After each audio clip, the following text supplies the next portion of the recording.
బట్టి తండ్రి రావాల్సి వచ్చిందో, ఏ పాపాన్ని బట్టి శ్రమను పొందాల్సి వచ్చిందో, నీ దాసుల ద్వారా కొన్ని మాటలు, మంచి మాటలు తండ్రి మాకు తెలియపరిచిన గొప్పవాడని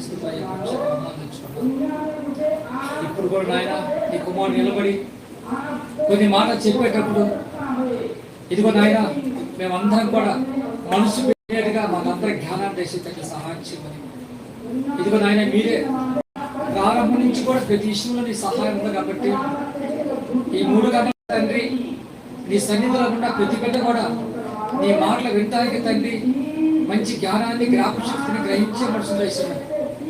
ఇదిగో నాయన మీరే పరిశుద్ధాత్మ ప్రేరాపత నడిపించినప్పుడు చెప్పాలి. నీ ప్రియ కుమారుడు యేసుక్రీస్తు వారి పరిశుద్ధమైన నామములో ఈ పాత్ర అడిగి పెట్టుకుంటున్నాను తండ్రి.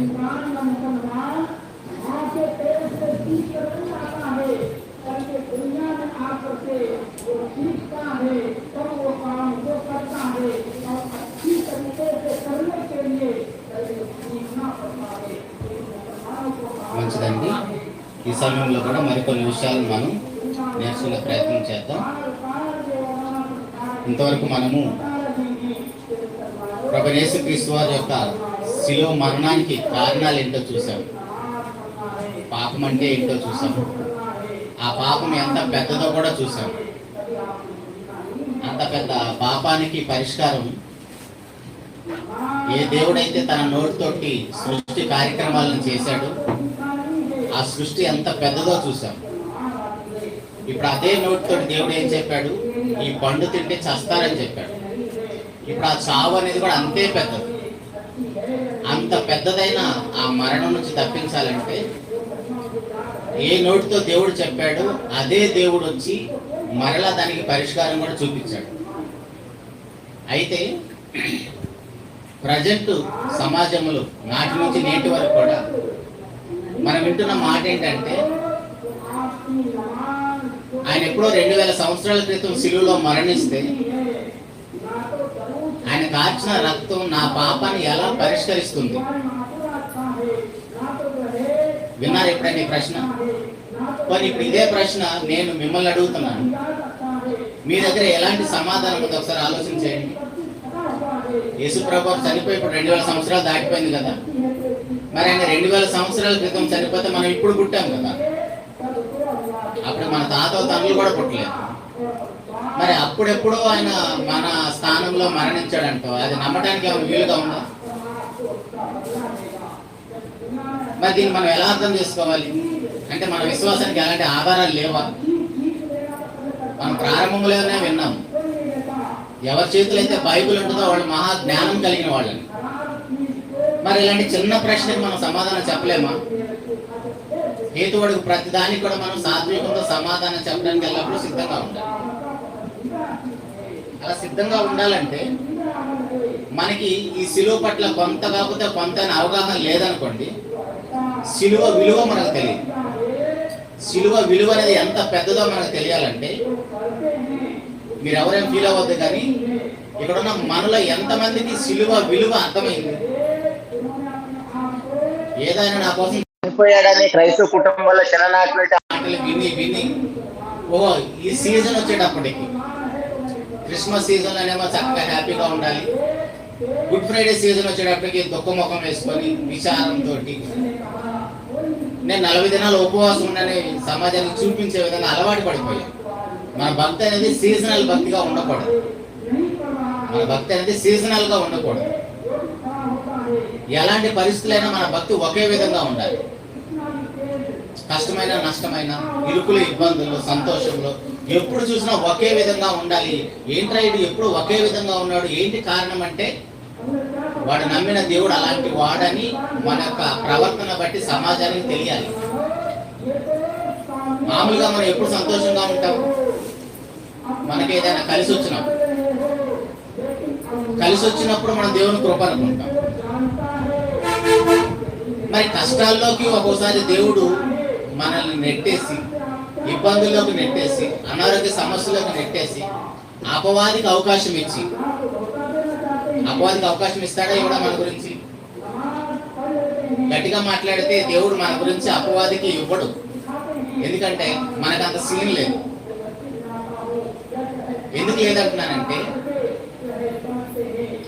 సారీ యోబు గారికి దేవుడు పరీక్ష పెట్టాడు కదా, సాక్షాత్తు దేవుడే మెచ్చుకున్నంత భక్తి కలిగిన వాడు యోబు గారు. అందుకే ఆనాటి నుంచి ఈనాటి వరకు కూడా ఓర్పు గురించి, సహనం గురించి మాట్లాడుకోవాలంటే మనం యోబు గారి దగ్గరికే వెళ్తాం. మరి ఇన్ని సంవత్సరాలుగా ఇదే బైబిల్ చదువుతూ ఆయన జీవిత చరిత్రను వింటున్నాం మనం. మన గురించి చెప్పుకోవడానికి ఏం లేదా? మా అమ్మ ఇలా, మా నాన్న ఇలా, మా సేవకుడు ఇలా, మా సంఘంలో పెద్దలు ఇంత గొప్పవాళ్ళు, వాళ్ళకున్న ఓర్పు, యోబు అంత ఓర్పు ఉంది, ఇలాంటి చెప్పుకోవడానికి మనకు ఎవరు లేరా?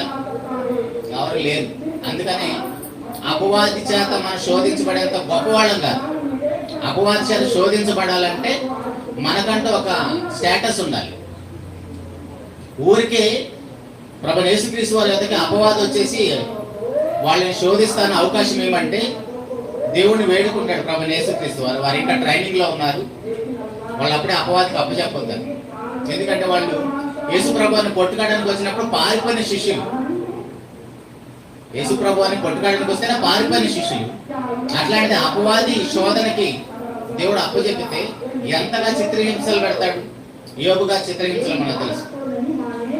మన గర్భాన పుట్టిన ఒక బిడ్డ చనిపోతేనే మనం తట్టుకోలేము. అట్లాంటిది 10 మంది బిడ్డలు ఒకే రోజు చనిపోయి, ఉన్న ఆస్తిపాస్తులన్నీ పోయి, అనారోగ్యం మొత్తం, శరీరం నిండా పురుగులు, వీటితో పాటు భార్య వచ్చి కూడా నిందిస్తుంటే చిన్న విషయం అది. సో అపవాది చేత మనం శోధించబడాలంటే మనకి అంత విశ్వాసం ఉండాలి. మనమేమో ప్రతి చిన్నదానికి అపవాది మీద నెట్టేస్తాం, అది మన శరీర బలహీనత. మన ఊరికి కోప్పడ్డ ప్రతిసారి మన నోటంటే బూతులు వస్తాయి. చర్చిలో ఎవరైనా బూతులు మాట్లాడతామా? ఎవరో మాట్లాడడం, అంత సాహసం చేయం. అదే కోపం వచ్చినప్పుడు ఆల్రెడీ అవి లోపల ఉన్నాయి కాబట్టి అవసరాన్ని బట్టి బయటికి తీస్తాం. బ్యాంకులో డబ్బులు దాచుకున్నట్టుగా మరి అత్యవసరమైతే తప్ప ఈ డబ్బులు తీయొద్దు అంటాడు భర్త లేదా భార్య. ఎందుకు అత్యవసరమే వాటిని తీయాలి? అలాగే అత్యవసరంలోనే మన ఒరిజినాలిటీ బయటకు వస్తుంది. మనం కోపంగా ఉన్నప్పుడు, కొట్లాటలేనప్పుడు, భార్య భర్తల గొడవలేనప్పుడు, కుటుంబంలో కలహాలు వచ్చినప్పుడు, అప్పుడు మన ఒరిజినాలిటీ బయటకు వస్తుంది. మరి ఇలాంటి వాటన్నిటికీ పరిష్కారం ఎక్కడ దొరుకుతుంది? అన్నిటికీ పరిష్కారం సిలువే. ఒక ఉపమానం చెప్తాను, అంటే మనకి సిలువ ఎంతవరకు అర్థమైందో చూడండి. ఒక వ్యక్తికి గొర్రెలు కాసుకుంటా ఉంటే అడవిలో ఆ రాళ్ళలో ఒక రాయి దొరికింది, బాగా మెరుస్తూ ఉంది. ఇదేదో బాగుంది, మెరుస్తుందని తీసుకొచ్చుకున్నాడు. దాని విలువ ఏంటో తెలియదు, అది ఏంటో కూడా ఆ మనిషికి తెలియదు. చక్కగా ఇంటికి వచ్చి సాయంత్రం కూడా పండుకుంటే మరి మంచం ఎలా వేసుకున్నాడో మంచం అటు ఇటు ఊగుతుందంట. 3 కోళ్ళు ఆంతనే ఒక కోడు ఆంటలేదు. అరే నిద్రగా డిస్టర్బెన్స్ గా ఉంది, నేను ఉదయం పొలం నుంచి వచ్చినప్పుడు ఒక రాయి తీసుకొచ్చాను కదా, నా రాయి తెచ్చి మంచం కింద కొడుకుని పెట్టాడు. మంచం కరెక్ట్ గా సెట్ అయిపోయి చక్కగా నిద్రపోయాడు. కానీ ఆయన దొరికింది ఏంటిది? అది వజ్రం. వజ్రాన్ని ఎవరైనా మంచం కొడుకుని పెడతారా? అంటే దాని విలువ అనేది తెలియలేదు. ఎందుకు ఉపమానం చెప్తున్నాము? మనకు సిలువ విలువ అర్థమైందో లేదో తెలుసుకుందాం. వజ్రం దొరికినా ఆయన పని చేసుకుంటున్నాడు, దాని గురించి అవగాహన లేదు కాబట్టి అది వజ్రం అనే సంగతి తెలియకుండా ఏదో మంచం డిస్టర్బెన్స్ చేస్తుందని మంచం కోటి కింద పెట్టుకున్నాడు. ఆయనకి విలువ తెలియలేదు. అదే ఇక్కడ ఒక పసిబిడ్డ ఉన్నాడు అనుకోండి, పుట్టోడు గురించి మాట్లాడదాం. ఈ చిన్నోడు ముందు ఒక 5 స్టార్ చాక్లెట్ పెట్టేసి ఒక పక్కనేమో 5 లక్షల చెక్కు ఒకటి పెట్టామనుకోండి. ఒక 5 స్టార్ చాక్లెట్ 5 లక్షల చెక్కు పెట్టామనుకోండి. ఈ చిన్నోడు ఏది తీసుకుంటాడు? చాక్లెట్నే తీసుకుంటాడు. ఎందుకు? 5 లక్షల చెక్కు తీసుకుంటే వాడు చనిపోయిన వరకు తినొచ్చు చాక్లెట్లు, కానీ చెక్కు విలువ వాడికి తెలియదు. వాడికి ఏం తెలుస్తుంది? ఎదురుగున్న చాక్లెట్ రెడీమేడ్గా ఉన్న తినొచ్చు, ఎందుకంటే రోజు తింటాడు కాబట్టి. అక్కడ గొర్రెల కాపరికి వజ్ర విలువ తెలియలేదు, పసిబిడ్డకి చెక్కు విలువ తెలియలేదు. ఇప్పుడు మనకి సిలువ విలువ తెలిసిందా? ఎందుకు ఈ విషయాలు మాట్లాడాల్సి వస్తుందంటే, నిజంగా యేసుప్రభు యొక్క సిలువ విలువ మనకు తెలిస్తే మన జీవితాలు ఇలా ఉండవండి. మనం ఇందాక మాట్లాడుకున్న శిష్యులు ప్రభు యేసుక్రీస్తు వారిని ఆ తోటలో కొట్టుకొస్తే బందిపోట్లు వాళ్ళందరూ పారిపోయారు. ఆవేశంగా పేతురు గారు అయితే ఒక అతని చెవు నరికేస్తాడు. అప్పుడు యేసుప్రభు అన్న మాట ఏంటంటే, ఏంటి పేతురు, నేను ఇప్పుడు ఈ టైంలో నేను నా దేవుని వేడుకాను, ఒకవేళ వేడుకుంటే ఒక సైన్య సమూహమే దిగుతుంది, నువ్వెందుకు ఆవేశపడతావు? నేను ఇలా మరణించాలని నా తండ్రి చిత్తం, సమస్త ప్రవక్తలు ఇలా రాశారు, రాయబడిన లేఖనాలను బట్టి నేను వెళుతున్నాను, కాబట్టి నీ కత్తిని నువ్వు వాడబాకని చెప్పి పేతురు గారిని గద్దిస్తాడు. అలాంటి శిష్యులు ప్రభు యేసుక్రీస్తు వారు మరణించి సమాధి చేయబడి తిరిగి లేచిన తర్వాత వాళ్ళు అంటున్న మాట చూడండి ఒకసారి. కొరింథీయులకు రాసిన 2వ పత్రిక 5వ అధ్యాయము 14వ వచనంలో, కొరింథీయులకు రాసిన 2వ పత్రిక 5వ అధ్యాయం 14వ వచనంలో, క్రీస్తు ప్రేమ మమ్మను బలవంతం చేయుచున్నది, ఎలాగనగా అందరి కొరకు ఒకడు మృతి పొందిన గనక అందరూ మృతి పొందిరనియు, జీవించు వారికి మీదట తమ కొరకు కాక తమ నిమిత్తము మృతి పొంది తిరిగి లేచిన వారి కొరకే జీవించుటకు ఆయన అందరి కొరకు మృతి పొందిననియు నిశ్చయించుకొనుచున్నాము. పారిపోయిన శిష్యులు ఏమంటున్నారంటే, అప్పుడేమో పారిపోయారు, అదే ప్రభువారు పునరుద్ధరణ అయిన తర్వాత, సజీవుడే తిరిగి లేచిన తర్వాత, ఆ ప్రేమను వాళ్ళు రుచి చూసి ఎరిగిన తర్వాత, ఆ ప్రేమ కోసమే మేము చనిపోతాం, ఎందుకంటే ఆయన అందరి కోసం, నా కోసం కూడా చనిపోయాడు. అంత చిన్న విషయం అంటే మామూలుగా మనం ఎవరు ఫీల్ అవ్వద్దు, కానీ పని టైంలో చర్చ్ ఉంటే వస్తామా, పని టైంలో మీటింగ్ ఉంటే వస్తామా, పని టైంలోనే మనకు ఆరాధన కార్యక్రమం ఉంటే వస్తామా, లేదా మన ఇంటికి చుట్టాలు వస్తే వస్తామా? అంటే ఏంటి, మనం రుచి చూసి ఎరగలేదు దేవుణ్ణి. నిజంగా రుచి చూసి ఎరిగితే వాళ్ళకు కూడా, శిష్యులు కూడా మనలాగా భార్య పిల్లలు ఉన్నారు, వాళ్ళు కూడా మనలాగా పనులు ఉన్నాయి. శిష్యుల సంగతి మనకు తెలుసు కదా. ప్రభువారు ఎప్పుడైతే పేతురు గారి దగ్గర కొంచెం లోపలికి వెళ్ళేసి వలవేమని చెప్పాడు, విస్తారమైన చేపలు పడ్డాయి, అప్పటి నుంచి వాళ్ళ భార్య పిల్లలు కుటుంబాన్ని తండ్రిని తల్లిని అందరినీ వదిలేసి అంటే వెళ్ళిపోయారు. అంటే వాళ్ళకి ఏమర్థమైంది, అప్పటికప్పటికి సమస్తము చేసిన ఆయన ఈయనే, ఇంక ఈయన ఉంటే చాలు, వీళ్ళందరూ మధ్యలో వచ్చారు. భార్య పిల్లలు భర్త మన కుటుంబ సభ్యులు వీళ్ళందరూ ఎప్పుడు వచ్చారు? మధ్యలోనే వచ్చారు, మధ్యలోనే వెళ్ళిపోతారు. ఈ బంధాలన్నీ మన సమాధి వరకే, కానీ శాశ్వతమైన బంధం ఎవరితో ఉంది? ఆ సృష్టికర్త అయిన దేవుడితో ఉంది. ఆయనే కళ్ళ ముందు ఉన్నాడు, ఆయనే కళ్ళ ముందు ఉన్నాడు. కాబట్టి ఇంక ఈయన ఉంటే చాలు, మనకి ఏది వద్దనుకున్నారు. కాబట్టి బ్రతుకుడు క్రీస్తే చావైతే లాభం అంటున్నారు. అదే ఆయన బ్రతుకున్నప్పుడేమో పారిపోయారు. పేతురు గారు కూడా అబద్ధాలు ఆడారు, ఆయన ఎవరో నాకు తెలియదండి. ఒక చిన్న పాప సలిమెడ దగ్గర అడిగితే ఆయన గురించి నాకు తెలియదు. మరి అలాంటి ఆయన కోసం చచ్చిపోవటానికి, ప్రాణం పెట్టడానికి ఒక పక్క యాకోబు తల తీసేస్తారు, ఒక పక్క రంపాలతో కోస్తున్నారు. ఇలా జరుగు, ఒక పక్క శవాలు లేచిపోతూ ఉన్నాయి యేసు ప్రభు గురించి, అయినా ఇంకొక పక్క ఆయన గురించి మేము మాట్లాడకుండా ఉండలేము. మేము చూసిన వాటిని విన్న వాటిని చెప్పకుండా ఉండలేము. ఎందుకు ఉండలేరు? ఆ ప్రేమ వాళ్ళు బలవంతం చేస్తుందంట. దేవుని ప్రేమ ఎప్పుడైనా మనం బలవంతం చేస్తుందండి, ఎందుకంటే మన రుచి చూసి ఎరగలేదు. మన అందరికి ఛాయలు దాకా అలవాటు ఉంటుంది. పాప మీరైతే ఇంట్లో పెట్టుకొని తాగుతారు, కానీ మగవాళ్ళు ఎక్కడైనా పలానా చోట ఛాయ్ బాగుందరా అంటే బండ్లు వేసుకొని మరీ వెళ్తారు. పలానా చోట బిర్యానీ బాగుందంటే అంత దూరం వెళ్తారు. ఇక్కడ తినేది బిర్యానీ కాదు, ఇక్కడ తాగే ఛాయ్ కదా, ఎందుకంటే అక్కడ టేస్ట్ ఏదో ఉంది. అలాగే దేవుని ప్రేమను మనం రుచి చూసి ఎరిగినప్పుడు ఆయన కోసం ఏదైనా చేస్తాం. ఆయన కోసం మనం ఏదైనా చెయ్యాలనుకున్నప్పుడు భర్త భార్య పిల్లలు మనము కూడా అడ్డం రాము. మనల్ని మనం ఉపేక్షించుకుంటే తప్ప మనం సిలువను ఎత్తుకొని దేవుని వెంబడించలేము. మనమే వద్దనుకుంటాం, మనల్ని మనం ప్రేమించుకోం. మామూలుగా మనల్ని ఎవరు ఎక్కువ ప్రేమిస్తారండి? మనల్ని ఎవరు ఎక్కువ ప్రేమిస్తారు? మనమే ఎక్కువ ప్రేమించుకుంటాం. నన్ను నేను ప్రేమించుకోవడానికి ఎవరు ప్రేమించారు? నా భార్య తల్లిదండ్రులు పిల్లలు కూడా ఎవరు నన్ను ప్రేమించారు. నన్ను నేనే ఎక్కువగా ప్రేమించుకుంటాను. కానీ నన్ను నేను కూడా ప్రేమించుకోకుండా ఉండగలిగిన వాడే క్రైస్తవుడు. కానీ మనకి భార్య అడ్డం వచ్చింది, పిల్లలు వస్తారు, మన ఆస్తిపాస్తులు అడ్డం వస్తే మన అనారోగ్యం కూడా అడ్డం వస్తుంది. అలాంటి వాళ్ళు క్రైస్తవుడుగా ఉండలేరు. ఏదో నామకార్థిక మన ప్రారంభం, మన భక్తి వేషధారణగా ఉండకూడదు. రియాలిటీ లైఫ్లోకి రావాలి. ఒరిజినల్గా ఎలా ఉండాలో అలా బ్రతకాలి. అలా ఉన్నప్పుడే మనం నిజంగా దేవుని పిల్లలాగా బ్రతకడానికి అవకాశం ఉంటుంది. అయితే ఇందాక మనం మాట్లాడుకున్నట్టుగా ఆయన రక్తం 2000 సంవత్సరాల క్రితం చిందిస్తే ఇప్పుడు నాకెలా ఉపయోగపడుతుంది? కొన్ని ఉపమానాలు చెప్తాను, జాగ్రత్తగా విన్నాం. ఇప్పుడు మనం అందరం కూడా ఏదో ఒక మెడిసిన్ వాడతాం. ఇందాక అన్నగారు మాట్లాడుతూ షుగర్ టాబ్లెట్స్ కూడా వేసుకోలేదు అన్నది డైరెక్ట్గా పెద్దోడు కాబట్టి చెప్పారు. మనం అందరం కూడా బీపీలు, షుగర్లు, థైరాయిడ్ అన్నిటి వాడుతున్నాం కదా. ఇప్పుడు ఆ టాబ్లెట్ ఎంత కాస్ట్ ఉంటుంది? మహా అయితే ఒక అట్ట వచ్చేసి 100 రూపాయలు ఉన్నారు. ఇప్పుడు 100 రూపాయలకి అట్ట మన దాకా వచ్చిందంటే ఆ మెడిసిన్ తయారు చేయడానికి, జాగ్రత్తగా ఉంది, ఆ మెడిసిన్ తయారు చేయడానికి ఎన్ని జీవులు బలైపోయినా తెలుసా? ఊరికి ఆ మెడిసిన్ మనకి షుగర్ టాబ్లెట్ కానీ బీపీ టాబ్లెట్ అనగానే చేసి అలా వేసేసుకుంటాం. అది ఆ రోగానికి మందు పనిచేయటానికి దాని వెనకాల ఎన్ని ప్రయోగాలు జరిగాయో, ఎన్ని జీవులు చనిపోయాయో మనకు తెలియదు. అసలు ఆ మెడిసిన్ ఎలా వచ్చిందో కూడా మనకు తెలియదు.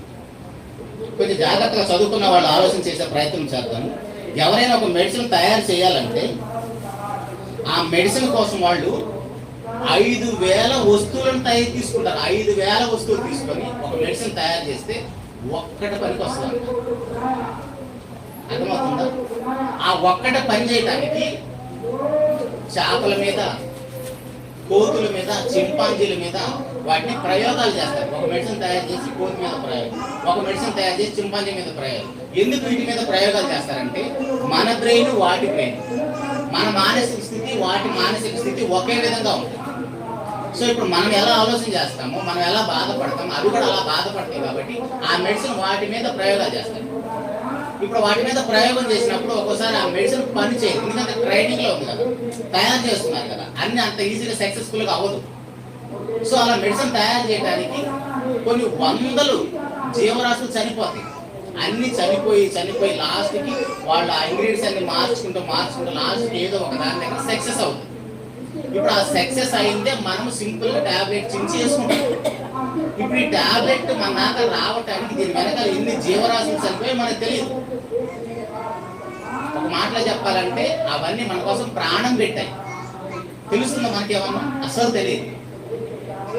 శరీర సంబంధంగా మనకి వచ్చిన రోగానికి ఆ మెడిసిన్ వేసుకుంటే మనకు ఆ రోగం తగ్గుతుంది. ఎంతకాలం తగ్గుతుంది? అసలు రోగం ఎందుకు వచ్చిందని చెప్పాను ఇందాక మొదటి మెసేజ్ లో. రోగాలు ఎందుకు వస్తున్నాయని చెప్పాను? మరణానికి దగ్గర చేయడానికి వస్తున్నాయి ఈ రోగాలు. మనమేమో రోగాలు వచ్చేసిన అనుకుంటున్నాం. రోగాలు ఎందుకు వస్తున్నాయి? మరణానికి దగ్గర చేస్తున్నాం మనకి. అయ్యో నాకు వయసు వచ్చేసింది, నాకు 60-70 వచ్చేసాయి, నేను ఫుడ్ విషయంలో కంట్రోల్గా లేను, నేను ఎక్సర్సైజ్ చేయట్లేదు, పని పాట లేదు, అందుకు రోగాలు వచ్చినాయి అనుకుంటున్నారు. కాదు, మరణానికి దగ్గర చేయడానికి రోగాలు వచ్చాయి. ఇప్పుడు రోగాలు వచ్చింది మరణానికి దగ్గర చేయడానికి. ఇప్పుడు ఆ మరణానికి త్వరగా వెళ్ళిపోకుండా ఈ మెడిసిన్ మధ్యలో ఆపుతుంది కొంతకాలం. అంతే, కొంతకాలం ఈ మెడిసిన్ ఆపుతుంది. అర్థమవుతుందా? ఇప్పుడు మనకి శరీర సంబంధమైన రోగాలు ఎన్ని ఉన్నాయంటే 309 రోగాలు ఉన్నాయి. మనకు వచ్చే తలనొప్పి, ఒళ్ళు నొప్పులు, ఈ జ్వరాలన్నీ రోగాలు ఉన్నాయి కదా. ఈ రోగాలన్నీ లెక్కేసుకుంటే క్యాన్సర్తో సహా, ఎయిడ్స్తో సహా అన్ని రోగాలు కౌంట్ చేసుకుంటే 309 రోగాలు ఉన్నాయి, శరీర సంబంధమైన రోగాలు. ఈ శరీర సంబంధమైన 309 రోగాలకి ఎన్ని మెడిసిన్లు ఉన్నాయి? మామూలుగా ఇందాక మనం షుగర్ టాబ్లెట్ గురించి మాట్లాడుతున్నాం. ఒక టాబ్లెట్ రావడానికి కొన్ని 100 జీవులు చనిపోతే ఆ మెడిసిన్ మన దాకా వచ్చింది. ఇప్పుడు ఈ 309 రోగాలకి ఎన్ని ప్రయోగాలు జరిగి ఉంటాయి, ఎన్ని జంతువులు, ఎన్ని పక్షులు చనిపోయి ఉంటే ఆలోచించండి. అవన్నీ చనిపోతే మనకి సింపుల్ గా మెడికల్ షాప్ లో మన టాబ్లెట్ దొరుకుతుంది. ఏ రోజైనా ఆలోచన చేస్తామండి? మెడికల్ షాప్ లోకి వెళ్ళేసి టాబ్లెట్ కొనుక్కొని గబక్కని చించి నోట్లో వేసుకొని నీళ్లు తాగే మనకి, అక్కడ ఎన్ని జీవరాశులు చనిపోయినాయో తెలియని మనకి, యేసు ప్రభు వారు నా పాపాల కోసం శిలువలో మరణించాడంటే ఏమైనా ప్రభావం చూపిస్తుందా? ఆ జీవరాశులు మనకు రోగాన్ని తగ్గించడానికి ఎలా చనిపోయాయో యేసు ప్రభు వారు కూడా నీ పాపాన్ని తీసివేయడానికి అలాగనే చనిపోయాడు. ఆ మెడిసిన్ ఎలా వచ్చిందో తెలిస్తే యేసు ప్రభు ఎందుకు చనిపోయాడో తెలుస్తుంది నీకు. మనకు అదే తెలియనప్పుడు ఇది ఎలా తెలుస్తుంది? అర్థమవుతుందా నేనేం చెప్తున్నాను? కొంచెం ఆలోచించేయండి.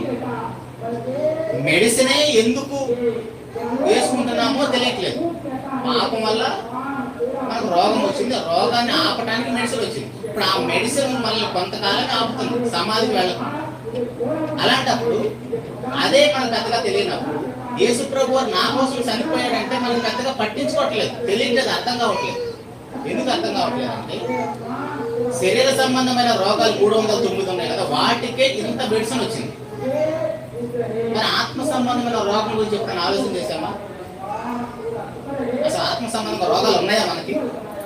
ఏంటి ఆత్మ సంబంధమైన రోగాలు ఏమైనా తెలిస్తే చెప్పండి, కొంచెం 1-2. శరీర సంబంధమైన రోగాలు అంటే తలనొప్పి, ఒళ్ళు నొప్పులు, జ్వరాలు, ఎయిడ్స్ కానీ, క్యాన్సర్ కానీ, ఇవన్నీ శరీర సంబంధమైన రోగాలు. ఓకే, మరి ఆత్మ సంబంధమైన రోగం ఏంటో ఒకటి చెప్పండి. ఏదైనా ఉదాహరణ నేనే చెప్తాను. దురాశ ఏంటది? బయటికి కనపడుతుందా? దానికి ఒక మెడిసిన్ ఉందా? అర్థమవుతుంది ఏం చెప్తున్నాను అంటే శరీర సంబంధంగా భౌతికంగా కనపడే రోగాలకి మెడిసిన్ తయారు చేయడం ఎంత కష్టమైంది. ఇన్ని జాతులు, జీవరాశులు చనిపోయాయి. మరి ఆత్మ సంబంధం రోగాల పరిస్థితి ఏంటి? దాని గురించి ఎప్పుడైనా ఆలోచన చేశామా? అందరికి అర్థమయ్యే ఒక మాట చెప్తాను. ఒక వ్యక్తి ఒక తప్పుడు పని చేశాడు, తనకి ఎయిడ్స్ వచ్చింది. ఎయిడ్స్ వచ్చింది కాబట్టి అతనికి సుమారు ఒక 8 సంవత్సరాలు 10 సంవత్సరాలు చనిపోతాడు. సమాజంలో బ్రతకాల్సిన వ్యక్తి శ్మశానంలోకి వెళ్ళిపోయాడు. దేన్ని? ఆయన చేసిన తప్పును బట్టి, శరీర సంబంధం వచ్చిన రోగాన్ని బట్టి. ఇప్పుడు ఆ పని చేయటానికి ముందు ఆత్మ సంబంధమైన రోగం ఉంది, తనకు సంబంధం లేని దాన్ని ఆశించాడు, దాన్ని దురాశ అంటాడు. దేవుడు ఆల్రెడీ బైబిల్లో ప్రతి వ్యక్తికి సొంత భర్త, సొంత భార్య ఉండాలని చెప్పాడు. సందర్భం కాదు కాబట్టి అటు వెళ్ళట్లేదు. మీరు కొరింథీ పత్రికలో చదివితే సొంత భర్త, సొంత భార్య ఉండాలి. వ్యభిచారం చేయకూడదు, జారత్వం చేయకూడదు. జారత్వానికి వ్యభిచారానికి తేడా తెలుసో లేదో అందరూ స్త్రీలు ఉన్నారు, ఎవరు ఫీల్ అవ్వద్దు. వివాహం అయిన వాళ్ళు వేరే వాళ్ళతో అక్రమ సంబంధాలు పెట్టుకుంటే వ్యభిచారం అంటారు. వివాహం కాని వాళ్ళు అక్రమ సంబంధాలు పెట్టుకుంటే జారత్వం అంటారు. జారత్వాలు కానీ వ్యభిచారాలు కానీ ఇవేవి ఉండకూడదు. ఇవి శరీర సంబంధమైన కార్యక్రమాలు. ఇది రావటానికి ముందు ఆల్రెడీ మన మనసులో ఒక చెడు తలంపు పుట్టింది. అదే యేసు ప్రభువు చెప్పి ఒకసారి చూద్దాం. ఆ మాట ప్రపంచంలో ఎవరు ఆ మాట చెప్పలేదు, ఒకే ఒక్క ఆయన వచ్చి చెప్పాడు ఆ మాట. మత్తయి సువార్త 5వ అధ్యాయము 27వ వచనంలో ఈ మాట చెప్పాలంటే ఎంత ధైర్యం ఉండాలో చూడండి. ఎందుకంటే ప్రపంచంలో యేసు ప్రభువు కంటే ఎంతో మంది మేధావులు పుట్టారు, కానీ ఎవరు కూడా ఈ మాట చెప్పలేకపోయారు. మత్తయి సువార్త 5వ అధ్యాయం 27వ వచనంలో వ్యభిచారం చేయవద్దని చెప్పబడిన మాట మీరు విన్నారు కదా, నేను మీతో చెప్పున్నది ఏమనగా ఒక స్త్రీని మోహపు చూపుతో చూసు ప్రతి వాడు అప్పుడే తన హృదయమందు ఆమెతో వ్యభిచారం చేసిన వాడగును. వ్యభిచారం చేయవద్దని ఎప్పుడు చెప్పాడండి? వ్యభిచారం చేయవద్దని ఎప్పుడు చెప్పాడు? ఆల్రెడీ చెప్పాను కదా అంటున్నాడు. 10 ఆజ్ఞల్లో ఉంటది. ఆల్రెడీ వ్యభిచారం చేయవద్దని చెప్పాను కదా, ఇప్పుడు ఏమంటున్నాడు యేసు ప్రభువు వచ్చి? ఆ కార్యక్రమం జరగాలంటే ముందు, శరీర సంబంధమైన ఆ కార్యక్రమం జరగాలంటే ముందు మనసులో కూడా రావద్దంటున్నాడు. శాస్త్రులు, పరిశీలు ఆల్రెడీ చాలా మంది వ్యభిచారం చేస్తున్న స్త్రీలను పట్టుకొస్తారు, చూశారు, పట్టుకొచ్చారు, రాళ్లతో కొట్టి చంపాలి. మనసులో వచ్చిన ఆలోచన కొట్టుకోగలిగారా? మనసులో వచ్చిన ఆలోచన చంపేస్తే పాపం ఆగిపోతుంది. ఇందాక మనం ఫస్ట్ ప్రసంగంలో ఏమిందాము? మరణాలు ఆగాలంటే పాపం ఆగాలి, మరణాలు ఆగాలంటే పాపం ఆగాలి. ఇప్పుడు పాపం ఎక్కడ ప్రారంభమైంది? ఆలోచనలో ప్రారంభమైంది. ఇప్పుడు ఆలోచనలో ప్రారంభమైన ఆ పాపం బయటికి కనపడదు. మనకున్న చట్టాలన్నీ కూడా బయటికి కనపడేదానికి నేరస్తులుగా పరిగణిస్తానికి శిక్షలు వేస్తారు. వాటికి పోలీస్ స్టేషన్లు, కోర్టులు ఉన్నాయి. ఇప్పుడు మనసులో వచ్చిన దానికి శిక్ష ఎవరు వేస్తారు? ఎవరు పట్టుకుంటారు వాళ్ళని? మరి దాని పరిష్కారం ఏంటిది? దానికే యేసు ప్రభు యొక్క సిలువ వచ్చింది. శరీర సంబంధమైన రోగాలు వచ్చిన దాని గురించి మనం చాలా ఈజీగా ఆలోచన చేసి ఈ మెడిసిన్ అన్ని తెచ్చుకొని వేసేసుకుంటాం, ఆ రోగం తగ్గుతుంది. మరి ఇప్పుడు మనసులో పుట్టే ఆలోచనలు ఎలా పోతాయి? దానికి పరిష్కారం ఏంటి? అందుకే యేసు ప్రభు సిలువలో మానసికంగా చనిపోయాడు. ఫస్ట్ మానసికంగా చనిపోయాడంటే ఆ సిలువ వేసేవాళ్ళు యాక్చువల్గా అది రోమిల మరణదండన కాదు, వాళ్ళు వేరే దేశం నుంచి దాన్ని అరువు తెచ్చుకుంటారు. ఆ శిలువ మీద మరణించే వాళ్ళకి ఎలాంటి శిక్ష వేస్తారంటే, కొంతమంది పూర్తి నగ్నంగా, కొంతమంది అర్ధనగ్నంగా అవమానించి చంపేస్తారు. మామూలుగా స్త్రీలైన పురుషులైనా అవమాన బాధతో చనిపోతారు. మా మానం పోయింది, అందరు చూసేశారు మమ్మల్ని అని చనిపోతారు. అలా అవమానంగా చంపేస్తారు, మానసికంగా చంపేస్తారు. ఫస్ట్ శిలువలో మానసికంగా చంపేస్తారు. అదే యేసు ప్రభు వారిని భౌతికంగా చంపేస్తున్నారు. ఇప్పుడు 60-70 కేజీలో ఉన్న ఒక మనిషిని 3 మేకులతో వేలాడదీసి ఎలా ఉంటుందండి? 60-70 కేజీల బరువు ఉన్న ఒక వ్యక్తిని 3 మేకుల మీద ఆపగలుగుతుందా? ఎంత బాధ ఉంటుందో ఆలోచించేయండి. అలా భౌతికంగా చంపేస్తారు. తర్వాత సామాజికంగా చంపేస్తారు. సామాజికంగా చంపేయడం అంటే మనకి ఇతర మనుషులతో ఎవరితో సరైన సంబంధాలు ఉండవు, సరిగ్గా మనకి ఎవరితో ప్రేమ అనురాగాలు ఉండదు, మన బంధాలు సరిగ్గా ఉండవు. ఒకసారి ఎవరికి వాళ్ళ వ్యక్తిగత మన కుటుంబ సభ్యుల యొక్క బంధాలు, బంధుత్వాల గురించి ఆలోచించండి. అందరితో మనకి సత్సంబంధాలు ఉన్నాయా? అత్తకి కోడలికి పడదు, ఆడపడుచుకి వదిలికి పడదు, బావబామర్దులకి పడదు. కానీ మనం కూడా క్రైస్తవులమే, దేవుని సన్నిధికి వెళ్తాం, మనం కూడా సిలువలో మాటలు పలుకుతాం. ఏంటి ఉపయోగం? అందుకని ఆయన సిలువ మీద మానసికంగా, భౌతికంగా, సామాజికంగా మూడిటికి పరిష్కారాన్ని చూపించాడు. అది సిలువ అంటే. మరలా మనం ఇక్కడికి వచ్చిన తర్వాత కూడా సిలువ మరణాన్ని గురించి ధ్యానించిన తర్వాత కూడా అదే అలవాట్లు ఉన్నాయనుకోండి, మన దేవుని సన్నిధికి వచ్చే ఉపయోగం ఏంటి? ఇప్పుడు మనకి ఒక రోగం వచ్చిందండి, ఆ రోగానికి భౌతిక సంబంధం మెడిసిన్ వేసుకున్నా తగ్గట్లేదు అనుకోండి, మెడిసిన్ మారుస్తామా? అలాగే ఇప్పుడు పాపానికి ప్రభు యేసుక్రీస్తు వారి రక్తం తప్ప వేరే పరిష్కారం ఏమీ లేదు. ఇప్పుడు అక్కడికి వచ్చిన తర్వాత ఆ మెడిసిన్ మనకు పనిచేయాలంటే మన మనసాక్షి ఎలా ఉండాలంటే, మన మనసాక్షి వాత వేయబడిన మనసాక్షి ఉండాలి. వాత వేయబడిన మనసాక్షి అంటే ఏంటంటే మీకు అర్థమవటానికి చెప్తాను. మనకి ఆల్రెడీ పశువులతోటి వ్యవసాయం చేస్తారు కదా, ఆ వ్యవసాయం చేస్తున్న పశువులకి ఒక కర్రకి చిన్న ముళ్ళు ఉంటుంది, ఆ ముళ్ళుతో పొడిసి పొడిసి అక్కడ మొత్తం మొద్దుబారిపోతుంది. తర్వాత అక్కడ ఎంత పొడిసినా దానికి స్పర్శ తెలియదు. తర్వాత ఆ ప్లేస్లో అక్కడ వేరే చోట పొలిస్తే దానికి స్పర్శ తెలుసు. అలాగని మన మనస్సాక్షికి వాత వేసుకోకూడదు. వాత వేయటం అంటే ఏంటంటే, ఎవరు బాగున్నారు, చెప్పేవాడు బాగున్నాడా, ఆమె బాగుందా, వీడు బాగున్నాడా, 2 సంవత్సరాలు చర్చికి వెళ్తారు, వాళ్ళకంటే నేనే బెటర్ అనుకుంటున్నానంటే మన మనస్సాక్షి సరిగ్గా లేదు. మన మనస్సాక్షి మనమే వాత వేసుకుంటాం. అప్పుడు యేసు ప్రభు రక్తం మనకి ఏం పనిచేయదు. ఇప్పుడు షుగర్ పేషెంట్కి కానీ, బీపీ పేషెంట్కి కానీ డాక్టర్ పలాన్ని తినకూడదు అంటాడు. ఆ టాబ్లెట్ వేసుకుంటూ తినొద్దన్నదాన్ని తింటున్నాడు అనుకోండి, రోగం కంట్రోల్లో ఉంటుందా? డాక్టర్ చెప్పినప్పుడేమో డాక్టర్ చెప్పింది ఏది తినకుండా మానేసాం. ఇక్కడ దేవుడు ఏం చెప్తున్నాడంటే, నువ్వు బాప్తిజం పొందిన తర్వాత నీ మనస్సాక్షి కల్మషం లేదే ఉండాలి. నీ మనస్సాక్షి నీకు దోషారోపణ చేయకూడదు. మనస్సాక్షి దోషారోపణ చేయటం అంటే రోమిలకు రాసిన పత్రిక 2వ అధ్యాయం 14వ వచనం చూడండి.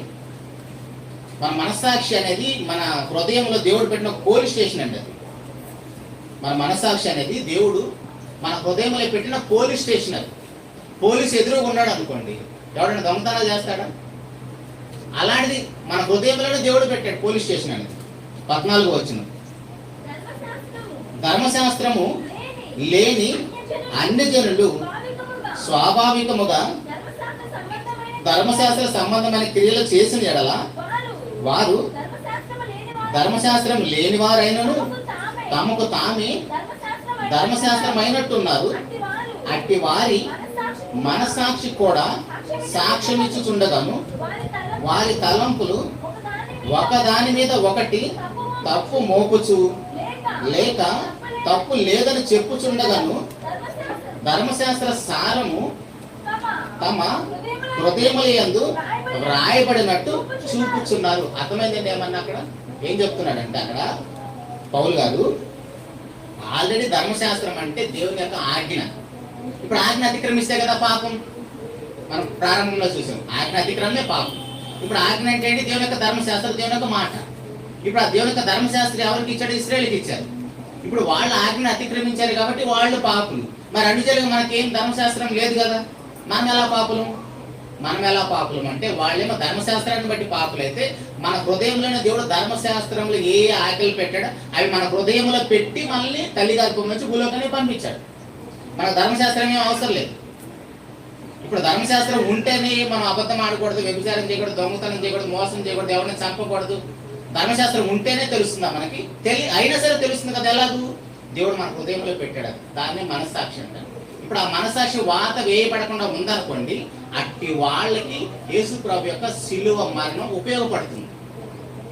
అర్థమవుతుందా ఏం చెప్తున్నాను? కొంచెం జాగ్రత్తగా ఆలోచించండి మీరు కూడా. యేసు ప్రభు శిలువ, యేసు ప్రభు నా కోసం ప్రాణం పెట్టాడంటే ఎందుకోసం ప్రాణం పెట్టాడో ఆయన పెట్టేశాడు. మనం ఇంకా పాపులమై ఉండగానే ప్రాణం పెట్టేశాడు. ఇప్పుడు ఆయన కాల్చిన రక్తం మనకు ఉపయోగపడాలంటే మన మనస్సాక్షికి వాత వేయబడకూడదు. మన మనస్సాక్షి వాత వేసుకోకుండా ఉంటే అప్పుడు అది మనకు ఉపయోగపడుతుంది. అయితే మనకు పాపం చేసిన దానికి దేవుడు ఏం చేశాడంటే బలి అర్పించాలని చెప్పాడు పాత నిబంధనలు. మీరు పాత నిబంధన అంతా చదివిన అలవాటు ఉంటే పాత నిబంధనలో ఒక నిర్దోషమైన గొర్రె పిల్లని కానీ మేక పిల్లని కానీ మీరు వెళ్ళి దేవుడికి బలిస్తే మీ పాపానికి పరిష్కారం జరుగుతుందని చెప్తాడు. అది తాత్కాలికం మాత్రమే. ఇప్పుడు ఆ బలిచ్చేటప్పుడు ఈ పాపి ఏం చేయాలో ఒక మాట చూద్దాం. లేవికాండం 1వ అధ్యాయంలో ఎలాగైతే ఇందాక శరీర సంబంధమైన రోగాలు తీసివేయటానికి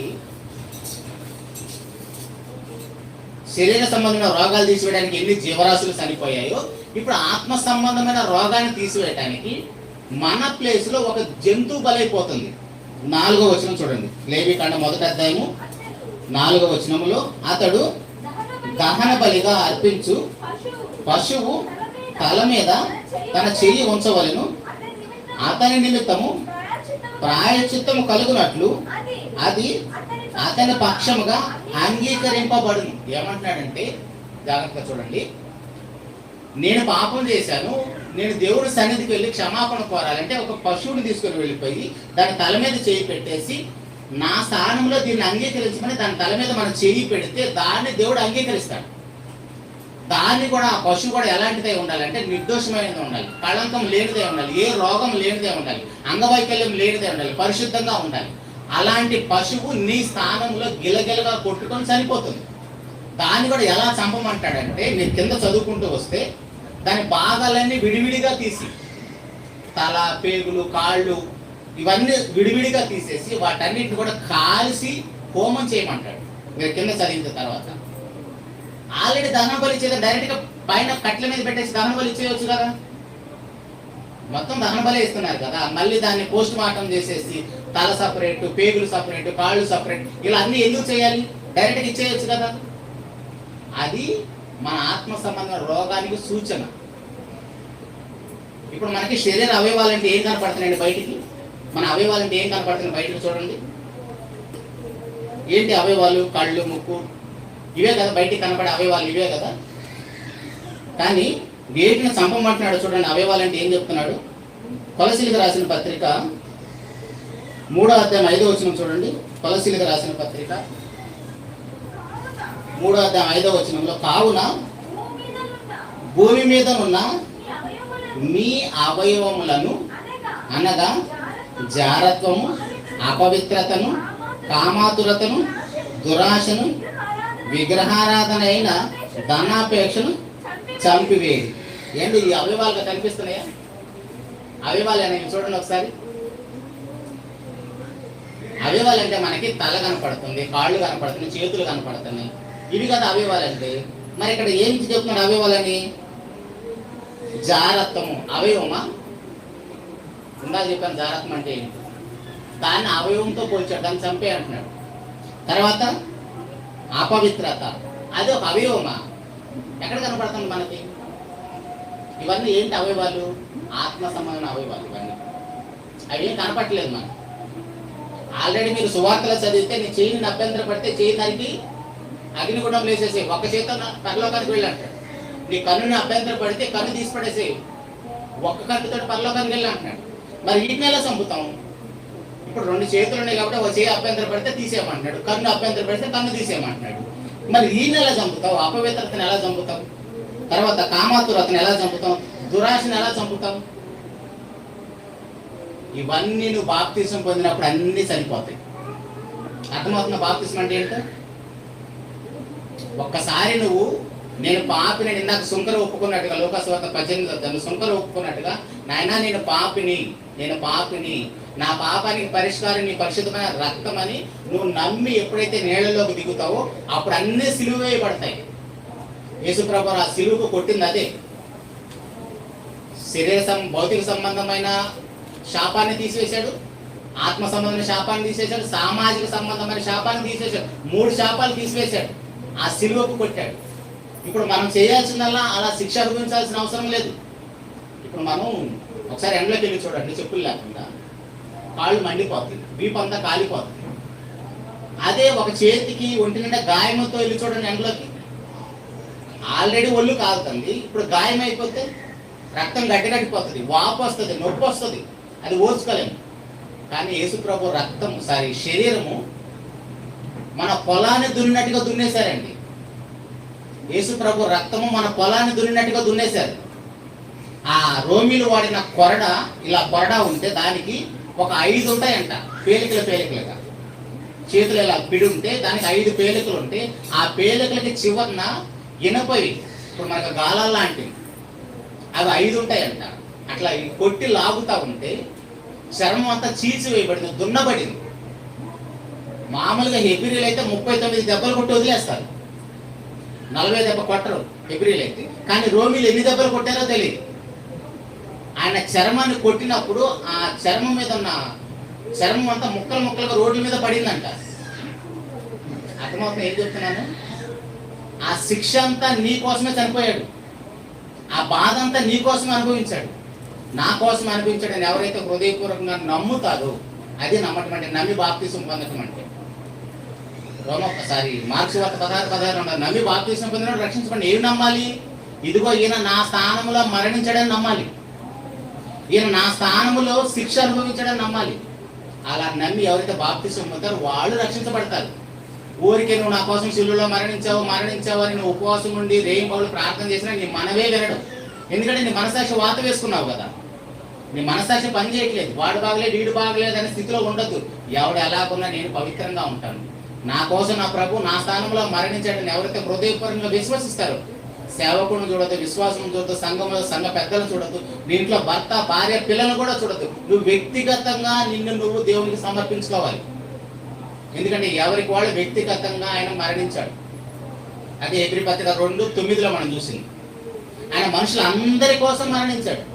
ఆ మనుషులందరిలో మనం లేమా? నేను లేను అనుకోవాలి. అందరూ అనుకోవద్దు నేను నా స్థానంలో మరణించాడు అనుకోవాలి. అప్పుడు ఆ శిలువ మనకు ఉపయోగపడుతుంది. అలా కాకుండా మనం ఏదో ఆయన శిలువలో మరణించాడంటే మనకేం ఉపయోగం లేదు. ఇప్పుడు మన స్థానంలో ఆయన మరణించాడు కదా. హెబ్రీ పత్రికలు మనం ఒకసారి చూస్తే అక్కడైతే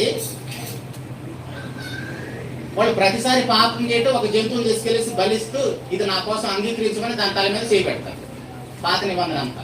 ఇప్పుడు క్రొత్త నిబంధనకు వచ్చేటప్పటికి ఆ పరిస్థితి ఎలా మారిపోయిందంటే వాళ్ళు ఏటేటా బలిస్తున్నారు, పాపాలు చేస్తున్నారు, పశ్చాత్తాపట్టలేదు. కానీ మీరు హెబ్రీ పత్రిక 10వ అధ్యాయం మీరు చూస్తే మొదటి నుంచి మీరు చదువుకుంటా వస్తే వాళ్ళకి ఎడ్ల యొక్క మేకల యొక్క ఆ గొర్రెల యొక్క పాపాలు తీసివేయలేకపోగా ఆ పాపాలు మరలా గుర్తు చేస్తున్నట్ట మనసాక్షి, నువ్వు పాపివని. కానీ యేసు ప్రభు యొక్క రక్తము నీ ప్రతి పాపాన్ని తుడిసివేసిన తర్వాత నీకు ఆ మనస్సాక్షి గద్దించటం లేదు. నిన్ను హృదయపూర్వకంగా ఎవరైతే నమ్మి బాప్తిసం పొందుతారో నువ్వు పాపివని నీ మనస్సాక్షిని గద్దించటం లేదు. ఒకసారి మీ మనస్సాక్షిని అడిగి చూడండి, కళ్ళు మూసుకొని ప్రశాంతంగా పండుకున్నప్పుడు నువ్వు చేసిన పాపాలు నీకు గుర్తు రాకుండా ఉండాలి. నువ్వు చిన్నప్పటి నుంచి ఏమేమి పాపాలు చేసావు, నీ పాపం ఏది నీకు గుర్తు రాకుండా ఉండాలి. నువ్వు బాప్తిసం పొందితే ఆల్రెడీ గద్దిస్తుంది అనుకోండి, పలానా పాపం చేసావు, పలానా తప్పు చేసిన గద్దిస్తుంది అనుకోండి, దేవుని పాదాల మీద పడి అడగండి నన్ను క్షమించమని. అప్పుడు అది క్షమించబడుతుంది. అది క్షమించబడిందంటే నువ్వు మర్చిపోతావు. అర్థమవుతుందా? ఇవి బయటికి కనపడాయా? ఇవేవి బయటికి కనపడే కాదు.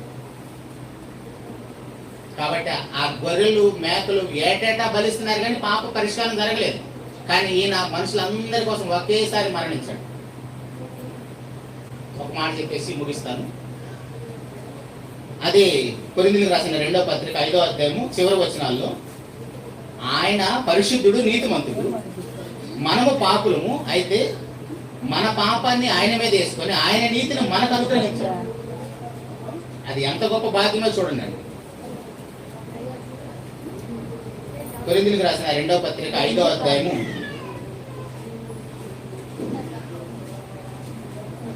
18 నుంచి చదువుకుందాం చివరి వరకు.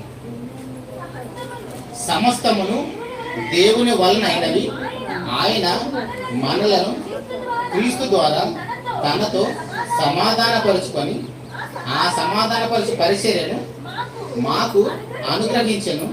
అదేమనగా దేవుడు వారి అపరాధములను వారి మీద మోపక క్రీస్తునందు లోకమును తనతో సమాధానపరచుకొనుచు ఆ సమాధాన వాక్యమును మాకు అప్పగించెను. కావున దేవుడు మా ద్వారా వేడుకొన్నట్టు మేము క్రీస్తుకు రాయబారులమై దేవునితో సమాధాన పడ్డని క్రీస్తు పక్షముగా మిమ్మల్ని బతిమాలుకొనుచున్నాము. ఎందుకనగా మనం ఆయన యందు దేవుని నీతి అగునట్లు పాపమెరుగని ఆయనను మన కోసము పాపముగా చేశారు. ఏమైనా అర్థమైందండి? ఒక మాటలు ఏంటంటే, ఆయన నీతిమంతుడు, మనం పాపులు. మన పాపాన్ని ఆయన తీసుకొని ఆయన నీతి మనకి ఇచ్చాడు. అదే అక్కడ ఉన్న మ్యాటర్ అంతా. చేయగలం మనం చేయగలం అసలు అలాంటి కార్యక్రమాన్ని? క్రైస్తవులం అయితే చెయ్యాలి. నెక్స్ట్ 7 మాటలు మాట్లాడతారు కదా, దాంట్లో వెళ్ళినప్పుడు కొన్ని మాటలు విందాం. ఎందుకంటే ఆయన మనం ఎలాంటి వారినైనా క్షమించాడు. నేను పలానా వాళ్ళనే క్షమిస్తాను, నీకేం తెలుసు వాళ్ళ గురించి అంటున్నావంటే నీకు ఇంకా సిలువ అర్థం కాలేదు. అందుకే ప్రారంభంలో చెప్పాను, బయట వాళ్ళకి సిలువ అర్థం కాలేదు. మరి మనకెంతవరకు అర్థమైంది? సిలువ మనకు అర్థమైపోతే మనకు మనుషుల ఎవరితో శత్రుత్వం ఉండదు. ఉంటే తింటే ఒక అపవాదితో ఉండాలి, ఇంకెవరితో ఉండకూడదు. నా భర్త మంచివాడు కాదు, నా భార్య మంచిది కాదు, నా తోడుకోవడం మంచిది కాదు, నా వదిన మంచిది కాదు, ఇవేవి ఉండదు. అసలు అవన్నీ లెక్కలోకి రావు సిలువ అర్థమైతే. అర్థమవుతుంది మనకాడ ఎన్ని లోపాలు ఉన్నాయి. మనకి ఎలా ఇస్తారు దేవుడు పరలోకం? ఆయన 2000 సంవత్సరాల క్రితం మందు తయారు చేసి పెట్టాడు, మనం వాడుకోవట్లేదు. మెడికల్ షాప్లో మన రోగానికి మందు రెడీగా ఉందండి, మన రోగంతో కుళ్ళిపోతున్నాం. మెడిసిన్ రెడీగా ఉంది, వెళ్ళి మెడిసిన్ వేసుకుంటే రోగం తగ్గింది. యేసుప్రభు శిలువ రెడీగా ఉంది, ఆయన రక్తం మన కోసం కాల్చి మందు సిద్ధం చేశాడు, మనమే వాడుకోవట్లేదు. తప్పెవరిది? ఆయన చనిపోయాడు, రక్తం కార్చాడు మన పాపం కోసం. నువ్వు వాడుకుంటే రోగం పోతుంది, పాపం తీసివేయబడు. మెడికల్ షాప్లో మెడిసిన్ ఉంది, నాకు ఇక్కడ రోగం ఉంది, వాడకపోతే నష్టం ఎవరికి? ఇప్పుడు బయట వాళ్ళు అడుగుతున్నారు, ఆయన మాలమాది వాళ్ళ దేవుడు, లేని వాళ్ళ దేవుడు, పలానా వాళ్ళ దేవుడు, పలానా దేవుడు. రోగాలు లేవా నీకు? మెడికల్ షాప్లో మందులు పలానా వాళ్ళకనే ఏమైనా ఉంటాయా? ఆత్మ సంబంధం రోగం లేని వాళ్ళు ఎవరు? ఏ ఒక్కడో మంచోడు లేడు, నీతి మంతుడు లేడు, ఒక్కడూ లేడు. అందరూ పాపం చేసి దేవుడు అనుగ్రహించి మహిమను పొందలేకపోతున్నారు. రోమపత్రిక 3:23. అందరూ అలాంటి వాళ్ళే కదా. మన సిలువ దగ్గరికి వెళ్తే ఇది పలానా వాళ్ళకేనే ఉందా? అందరికీ సిలువ అనేది అందరికీ. ఎవరికి? ఎవరైతే నేను పాపినని గుర్తిస్తారు. అక్కడ కులంతో, మతంతో, ప్రాంతంతో, నల్లవాడు తెల్లవాడు ఏ ప్రాంతంతో కూడా సంబంధం లేదు. నేను పాపినని గుర్తిస్తే చాలు, మందు రెడీగా ఉంది. మెడికల్ షాప్లోకి వచ్చి మెడికల్ షాప్లో డబ్బులు కట్టాలి, ఇక్కడ ఫ్రీగా. అదే చెప్తున్నారు, ఉచితముగా అనుగ్రహించబడింది. ఎఫెసీ పత్రిక 2:8 చూస్తే, ఎఫెసీ పత్రిక 2:8లో అది దేవుని యొక్క వరమే, ఉచితంగా అనుగ్రహించబడింది, కృపచేత అనుగ్రహించబడింది. మన కృప అన్నా కూడా లెక్కలేదు. కృప అంటే ఏంటంటే మనం ఏమనుకుంటామంటే అది ఏంటిదో అనుకుంటాం. అర్హత లేని వాడిని అందులో ఎక్కించడం అంటే అది కృప అంటే. వీడు సరిగ్గా ఏబిసిడ్లు కూడా రావు, వీడు తీసుకొని ఐఏఎస్ పోస్ట్లో కూర్చోబెడతారా? వీడు సరిగ్గా ఆలు కూడా రావు, ఐఏఎస్ పోస్ట్లో కూర్చోబెడతారా? ఆల్రెడీ చదువులన్నింటిలోనే పెద్ద చదివి ఐఏఎస్, కలెక్టర్ చదువు. ఎంత చదువు ఉండాలి, ఎంత జ్ఞానం ఉండాలి? అలాంటి వాడిని తీసుకెళ్ళేసి కలెక్టర్ సీట్లో కూర్చోబెట్టాలంటే ఎన్ని టెస్టులు, ఎన్ని ఎగ్జామ్స్ రాయాలి? దాన్నే కృప అంటాడు దేవుడు. దేవుని యొక్క సింహాసనము, పరలోకంలో సింహాసనం అనేది ఊరికే రాదు మనకి. రోమీయులకు రాసిన పత్రిక 8వ అధ్యాయము, మనం వారసులం అవ్వాలంటే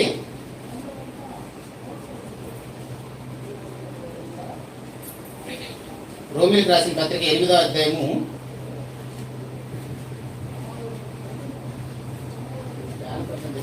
రాస్తుంది ఇక్కడ ముగించేస్తాను. 15వ వచనం చూడండి. 15వ వచనం నుంచి, ఏలయనగా మరల భయపడటకు మీరు దాస్యపాత్మను పొందలేదు కానీ దత్తపుత్రాత్మను పొందితిరి. ఆ ఆత్మ కలిగిన వారమై మనము అబ్బా తండ్రి అని మొరపెట్టుచున్నాము.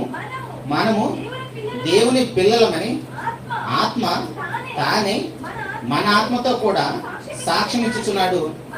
మనము పిల్లలమైతే వారసులము, అనగా దేవుని వారసులము, క్రీస్తు కూడా మహిమ పొందుటకు ఆయనతో శ్రమ పడిన ఎడల క్రీస్తుతోటి వారసులం. శ్రమలేమో మనకొద్దు, మనకు మాత్రం పరలోకం కావాలి. ఏమన్నా బాగుందండి. ఆయన అన్ని శ్రమలు పొందాడు. అవి చెప్పడానికి కూడా నాకు ధైర్యం దాల్చలేదు. ఆయన పడిన శ్రమలు ఇందాక మధ్యలో ఆపేశాను. ఎందుకంటే ఆయన చర్మం అంతగా దున్నపడింది. ఆ ఎండలో ఉదయం 9 గంటలకు శిలువ ఎక్కితే సాయంత్రం 3 గంటల వరకు 6 గంటలు ఆ భయంకరమైన శిక్ష అనుభవించాడు. అది వర్ణించడానికి ధైర్యం దాకా నేను దాటేసుకుని వెళ్ళిపోయాను. ఆయనగా అన్ని శ్రమలు పడితే ఇప్పుడు ఆయనతో పాటు మనం కూడా వారసులం అవ్వాలంటే ఆయనతో పాటు మనం అంట శ్రమ పడాలంట. ఎప్పుడన్నా ప్రార్థనలో నాయన నేను నీ కోసం శ్రమ పడతాను, నాకు కూడా అవకాశం నేను ఎప్పుడన్నా ప్రార్థన చేశామా? ఏ కాడికి మనం మోకాళ్ళు వేసిన ప్రతిసారి నాకు ఆ సమస్య ఈ సమస్య తీసేయమని వేడుకుంటామే కానీ నాయన నువ్వు అన్ని శ్రమలు పడ్డావు కదా, వాటి ఏమైనా తక్కువ ఉంటే నాకు ఇవ్వు, కొంచెం నేను అనుభవిస్తాను, నేను నిన్ను వారసుడుగా అవుతాను అని ఎప్పుడన్నా ప్రార్థన చేశామా? అలా పౌలు గారు చేశాడు. ప్రభువైన యేసుక్రీస్తు వారు శ్రమ పడిన వాటిలో ఇంకా ఏమైనా కొదువై ఉంటే వాటిని అనుభవించడానికి నేను క్రైస్తవుడు అయ్యాను అంటాడు. మనము క్రైస్తవులు, వాళ్ళు క్రైస్తవులు అనుకుంటే ఎలాగండి? పరలోకం అనేది పార్క్ కాదు, ఎవరు పడితే వాళ్ళు పోవటానికి. ఐఏఎస్ సీట్లు అంటే ఎవరైనా కూర్చోబెట్టచ్చు. మన పిల్లలు కష్టపడి చదివించి మనమైనా కష్టపడి చదివి కూర్చోవచ్చు అక్కడ. కానీ పరలోకం ఎవరు పడితే వాళ్ళు పోవడానికి ఛాన్స్ లేదు. మనం బాప్తిసం పొందినప్పుడు పరిశుద్ధాత్మ దేవుడు మన హృదయంలోకి వస్తాడు. అది కూడా దేవుని యొక్క వరమే. ఆయన వస్తే మనల్ని పరలోకానికి చేరుస్తాడు, చేయబట్టుకుని తీసుకుని వెళ్తాడు. మనల్ని చాలా మంది బాప్తిసం కూడా పొందారు. చాలా మంది ఒకవేళ బాప్తిసం పొందినా దేనికోసం పొందుతారంటే పాప క్షమాపణ కోసం బాప్తిసాలు తీస్తారు. పెళ్లిళ్ళ కోసం, సమాధుల తోటల కోసము, ఏదో అర్హతల కోసం, ఏదో వస్తుందని బాప్తిసాలు పొందుతారు. అలాంటి వారికి పరిశుద్ధాత్మ దేవుడు హృదయంలోకి రాడు. నువ్వు బాప్తిసం పొందితే పాప క్షమాపణ కోసం బాప్తిసం పొందితే ఆయన వస్తాడు, ఖచ్చితంగా మన పరలోకాన్ని చేరుస్తాడు. కాబట్టి దేవుని సంగమా, మంచి నిర్ణయాలు తీసుకున్న యేసు ప్రభు యొక్క శిలువ మరణము ఎందుకు వచ్చిందో చూసాము, ఆ పరిష్కారం ఎలా వచ్చిందో చూసాము, పాపం అంటే ఏంటో చూసాము. ఇప్పుడు ఆ శిలువ మీద పలికిన 7 మాటలు ఏంటో కొన్ని విషయాలు మనం ఆలోచించేద్దాం. 3 గంటలు అన్నారు కదా, 3 గంటల కల్లా ముగించుకుందాం. ఓకేనా? ఎవరైనా ఒక చిన్న పాట పాడండి, ఒక పల్లవి చరణం పాడితే తర్వాత మనం 7 మాటల గురించి ధ్యానించుకుందాం. సరే, పాండవులు ఎందుకు ఇబ్బంది పట్టండి, వచ్చిన పాటండి.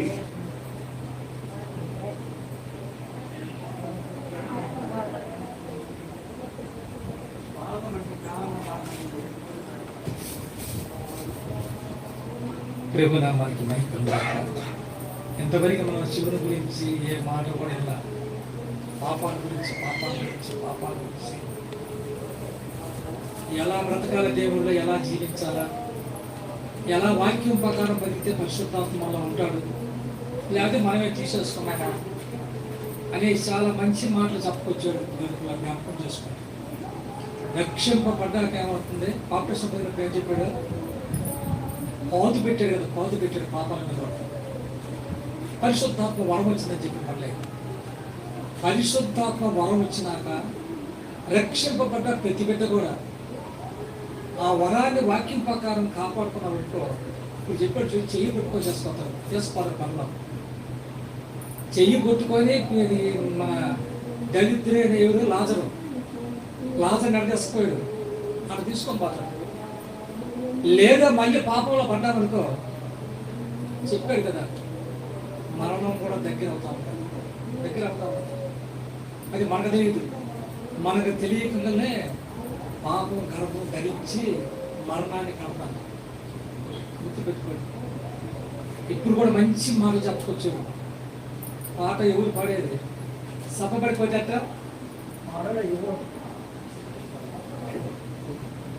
శిలువు సంబంధించి అన్నామని ఏమన్నా కొన్ని మాటలు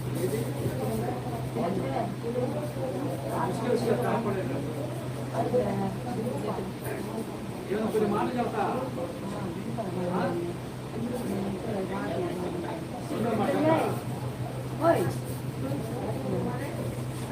ఒక మాట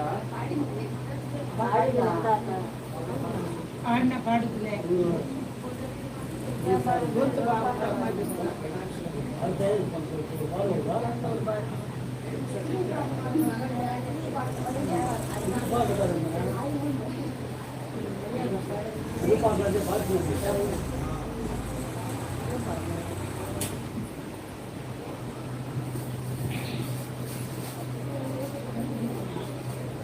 మంచిదండి. శిలువలో ప్రభువైన యేసుక్రీస్తు వారు పలికిన 7 మాటల గురించి మనం కొన్ని విషయాలు ఆలోచన చేసే ప్రయత్నం చేద్దాం.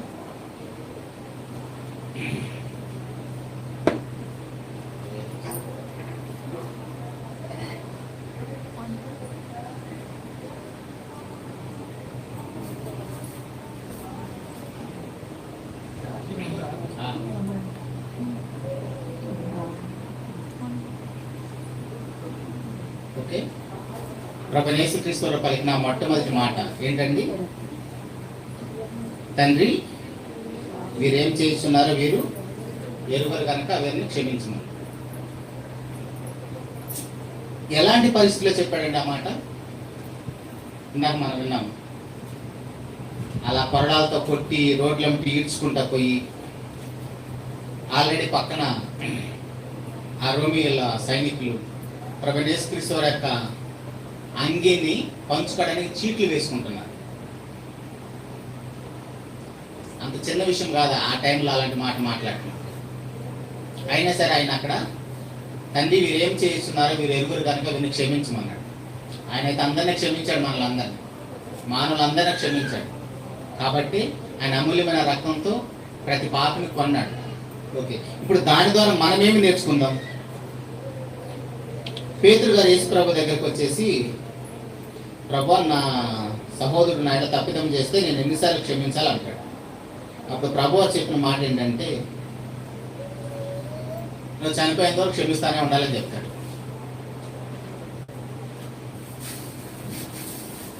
అలా చెప్పిన తర్వాత కిందకు వస్తే మీరు చూస్తే మత్తయి సువార్త 18వ అధ్యాయము 21 నుంచి చివరి వరకు మీరు తర్వాత వీలైతే చదవండి. నేను దాన్ని సింపుల్గా చెప్పేస్తాను.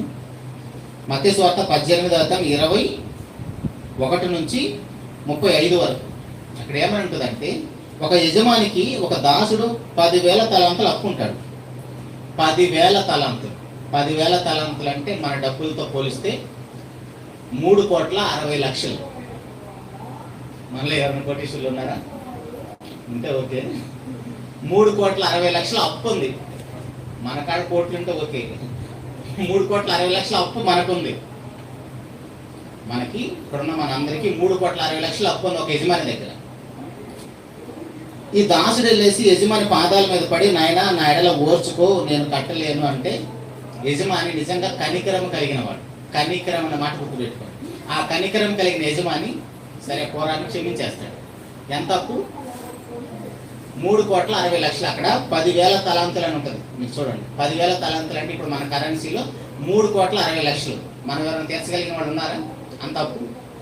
అయితే ఆ 3,60,00,000 అప్పున్న ఆ దాసుడికి ఇంకొక దాసుడు 50 రూపాయలు అప్పున్నాడు. 10 తలాంతులు. మీరు చదవండి అక్కడ 10 తలాంతులు, 10 దేనారాలు, సారీ 10 దేనారాలు అప్పున్నాడు. అవి ఇంచుమించు 50 రూపాయలు. ఈ దాసుడికి 3,60,00,000 అప్పు క్షమించబడ్డప్పుడు 50 రూపాయలు క్షమించలేకపోయాడు. ఏం చేయాలి మీరు? 3 కోట్ల అప్పు రుణమాఫీ అయిపోయిందండి యజమాని దగ్గర. అసలు వీడు పెద్ద పార్టీ వాళ్ళు తీసుకొచ్చి అందరినీ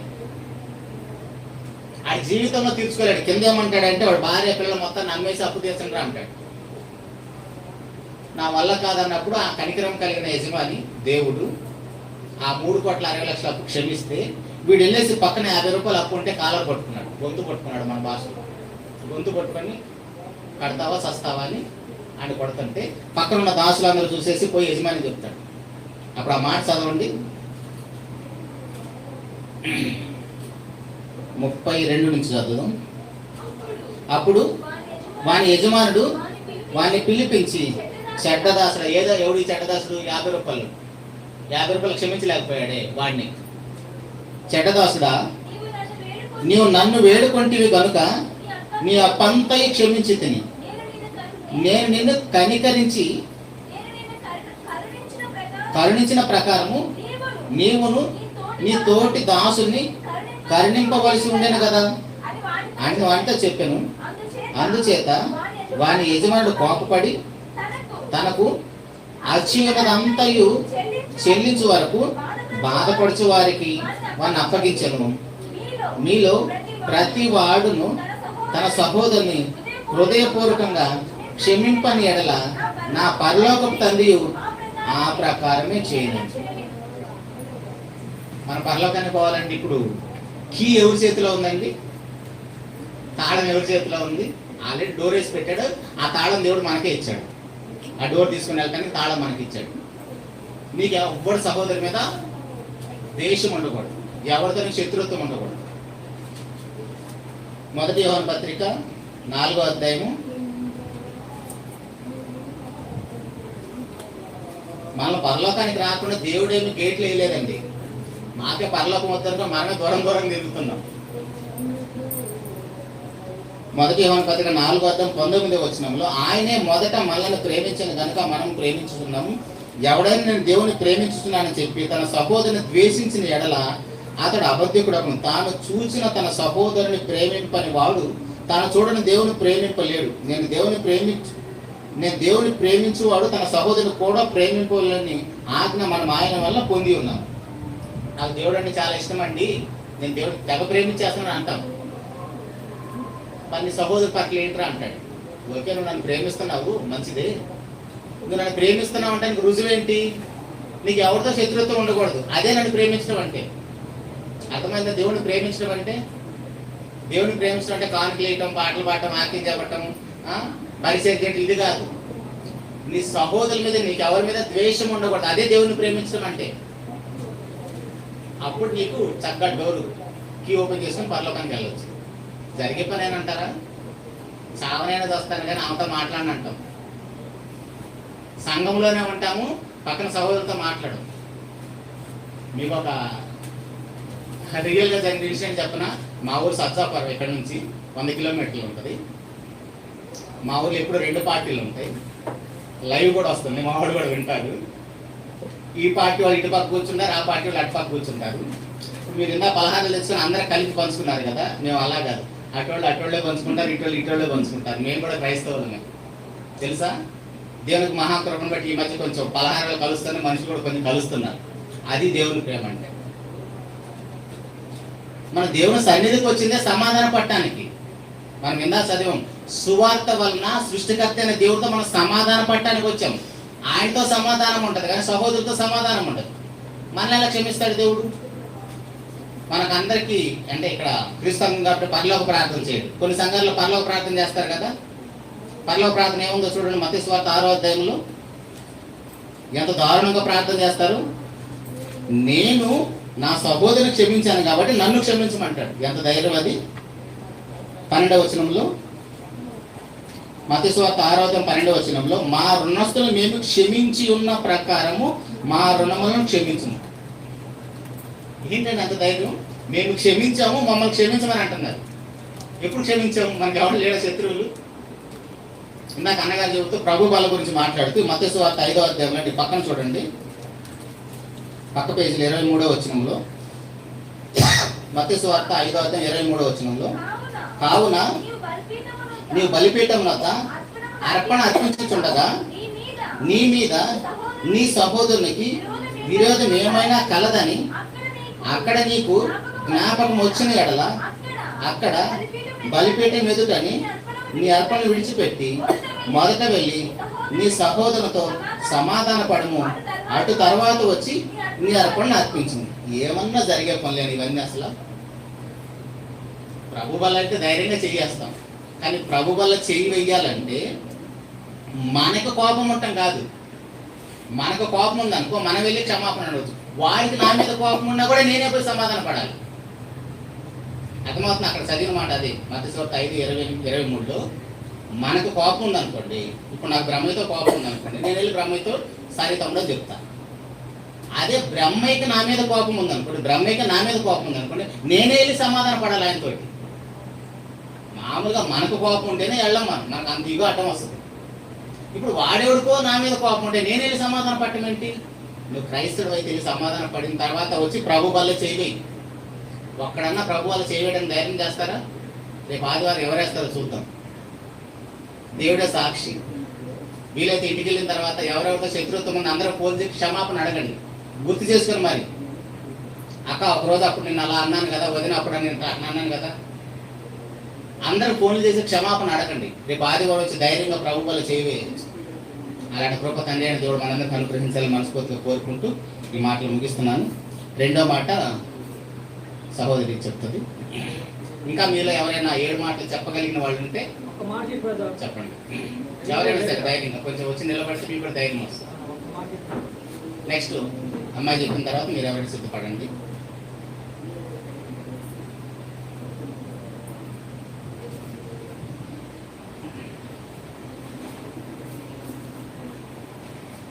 అందరికి వందనాలండి. తల్ల వంచండి, ప్రార్థించండి. మహోన్నతుడా, మహాగణుడా, పరిశుద్ధుడా, పరలోక మందున్న తండ్రి, దయాళుడా, నీ కృప చేత నీ దయ చేత తండ్రి గడిచిన కాలం అంతా ప్రభ మమ్మల్ని అందరినీ రక్షకు భద్రపరిచి మా పనుల్లో తోడుగా ఉండి మాకు మంచి ఆరోగ్యాలు ఇచ్చి మమ్మల్ని కాచి కాపాడుతున్న దేవా, నీ కృతజ్ఞత స్తుతులు స్తోత్రాలు క్రీస్తు పేరు చెల్లించుకుంటున్నాం తండ్రి. ఇదిగో తండ్రి, ఇప్పటి వరకు తండ్రి ఎన్నో అమూల్యమైన మాటలు తండ్రి నీ పరిశుద్ధ గ్రంథం నుంచి తండ్రి విన్నాం ప్రభా. ఇదిగో తండ్రి వాటిని మేము మా హృదయాల్లో ఉంచుకొని తండ్రి వాటి చొప్పున జీవించే భాగ్యాన్ని దయచేయండి తండ్రి. ఇదిగో తండ్రి రెండవ మాటగా తండ్రి ఇదిగో తండ్రి కొన్ని మాటలు చెప్తాను ప్రభా. నీ యొక్క జ్ఞానంతో నింపండి ప్రభా, నీ ఆత్మ సహాయం దయచేయండి తండ్రి. వినగల చెవులు గ్రహించగల మనసు మా అందరూ దయచేయండి ప్రభా. ఇదిగో తండ్రి జ్ఞానం లేని వారిని తండ్రి జ్ఞానం అడుగుచున్నాం ప్రభా. ఇదిగో తండ్రి జ్ఞానం లేని వారికి జ్ఞానం దయచేసే దేవుడు తండ్రి ప్రభా. శక్తి లేని వారికి శక్తి దయచేసే ప్రభా. ఇదిగో తండ్రి మీరే సహాయం చేయండి. యేసుక్రీస్తు పరిశుద్ధ నామములో ఈ ప్రార్థన అడిగి వేడుకుంటున్నాం తండ్రి, ఆమేన్.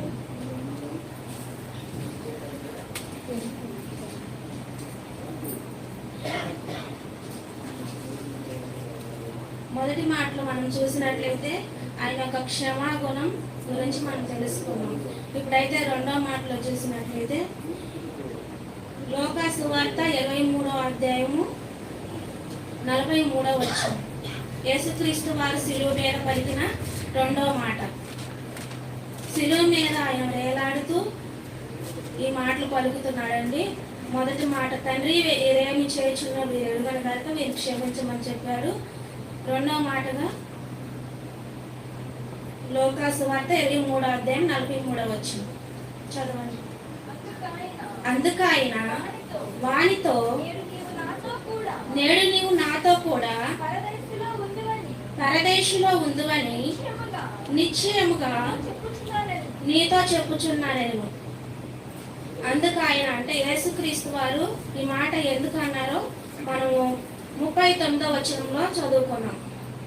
వేలాడ వేయబడిన ఆ నేరస్తుల్లో ఒకడు ఆయనను దూషించుచు, నీవు క్రీస్తువు కదా, నిన్ను నీవు రక్షించుకొనుము, మమ్మను కూడా రక్షించమని చెప్పాను. అయితే వేలాడదీయబడిన ఈ దొంగల్లో 2 నేరస్తులు అటు ఇటు యేసుక్రీస్తు వారిని పాపం ఎరుగని యేసుక్రీస్తు వారిని మధ్యలో సిలువ వేశారు. అయితే దొంగల్ని బందిపోటు దొంగలుగా చూస్తాం. వాళ్ళని కుడి వైపున ఒకరిని ఎడమ వైపున ఒకరిని సిలువ వేసినట్లుగా చూసాము. అయితే ఆ నేరస్తుల్లో వాళ్ళు నేరం చేసిన వాళ్ళు, అయితే ఒకడు అంటున్నాడు, ఆ నేరస్తుల్లో ఒకడు, నీవు క్రీస్తువు కదా, నిన్ను నువ్వు రక్షించుకొని ఈ సిలువ మీద నుంచి మమ్మల్ని రక్షించమంటున్నాడు. అంటే ఆయన ఆ యొక్క శరీరం గురించి ఆలోచిస్తున్నాడు, ఆత్మ గురించి ఆయన ఆలోచించట్లేదు.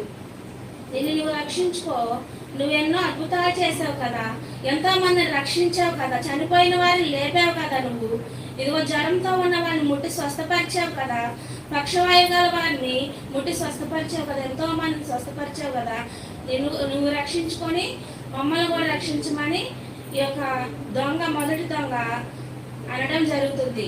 అయితే మొదట్లో ఇక్కడ ఒకడు దూషించినట్లుగా ఇక్కడ రాయబడింది. మత్తాయి గారు ఏం రాశారో చూద్దాం. మత్తాయి గారు రాసిన సువార్త 27వ అధ్యాయము 38వ వచనం. మరియు కుడివైపున ఒకడును ఎడమ వైపున ఒకడును ఇద్దరు బందిపోటు దొంగలు ఆయనతో కూడా సిలువ వేయబడిరి. ఆ మార్గమున వెలుచుండిన వారు తలలోచుచు దేవాలయమును పడగొట్టి 3 దినములలో కట్టువాడ నిన్ను నీవే రక్షించుకొనుము, నీవు దేవుని కుమారుడు అయితే శిలువ మీద నుండి దిగుమని చెప్పుచు ఆయనను దూషించిరి. అయితే ఇక్కడ చూసినట్లయితే ఇద్దరు కూడా దూషించినట్లుగా చూస్తాం. శిలువ మీద నుండి దిగుమని ఆయన దూషించిరి. అలాగే శాస్త్రులను పెద్దలను ప్రధాన యాజకులను ఆయన కూడా అపహాసించుచు వీడు ఇతరులను రక్షించను, తన్ను తానే రక్షించుకొనలేడు, ఇశ్రాయేలు రాజు కదా, ఇప్పుడు శిలువ మీద నుండి దిగిన యెడల వాడిని నమ్ముదుము, వాడు దేవుని యందు విశ్వాసముంచును, నేను దేవుని కుమారుడని చెప్పెను కనుక ఆయనకి ఇష్టడైతే ఆయన ఇప్పుడు వాడిని తప్పించునని చెప్పిరి. ఆయనతో కూడా సిలువ వేయబడిన బందిపోటు దొంగలను అలాగే ఆయనను నిందించిరి. బందిపోటు దొంగలు అయితే కాపు కాసి దారిలో ఎవరు వెళుతున్నా వాళ్ళు తన పిల్లలు పెద్దలని చూడరు, వాళ్ళని దోచుకుంటారు. వాళ్ళ దగ్గర ఏమన్నా కానీ కొట్టి వాళ్ళని దోచుకుంటారన్నమాట. చిన్నలు పెద్దలు వాళ్ళకి దయా దాక్షిణ్యం అని ఉండదు. వాళ్ళని చంపి వాళ్ళకి మాన ప్రాణాలు తీస్తారు బందిపోటు దొంగలు. ఈ యొక్క బందిపోటు దొంగలు అరెస్ట్ చేయడం జరిగింది. అయితే ఆ బందిపోటు దొంగలు తీర్పులకు వచ్చినప్పుడు యేసుక్రీస్తుని కూడా తీర్పు తీర్చారు. అయితే యేసుక్రీస్తుని తీర్పు తీర్చినాక యేసుక్రీస్తుతో కూడా ఆ బందిపోటు దొంగలు సిలువ వేయడం జరిగింది. అయితే ఒక్కడైతే నిన్ను నువ్వు రక్షించుకొని మమ్మల్ని కూడా రక్షించవచ్చు కదా అంటున్నాడు. అయితే రెండో వాడు అంటున్నాడు, మొదట్లో అయితే ఇద్దరు కూడా దూషించారు. ఇద్దరు దూషించి ఆ యొక్క బాధను అయితే వాళ్ళు భరాయించలేక దూషిస్తూ ఉన్నారు. నిన్ను నువ్వు రక్షించుకోవచ్చు కదా, మమ్మల్ని కూడా రక్షించవచ్చు కదా అని దూషించారు ఇద్దరైతే. అయితే వాళ్ళు ఒకడైతే నిన్ను నువ్వు రక్షించుకోవచ్చు కదా, మమ్మల్ని కూడా రక్షించవచ్చు కదా అంటున్నాడు. రెండో వాడు అయితే ఏమంటున్నాడో చూద్దాం.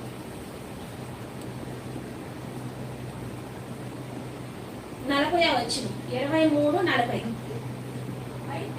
అయితే రెండో వాడు వాడిని గద్దించి నీవు అదే శిక్షా విధిలో ఉన్నావు కనుక దేవునికి భయపడవా, మనకైతే ఇది న్యాయమే, మనము చేసిన వాటికి తగిన ఫలం పొందుచున్నాము గాని ఈయన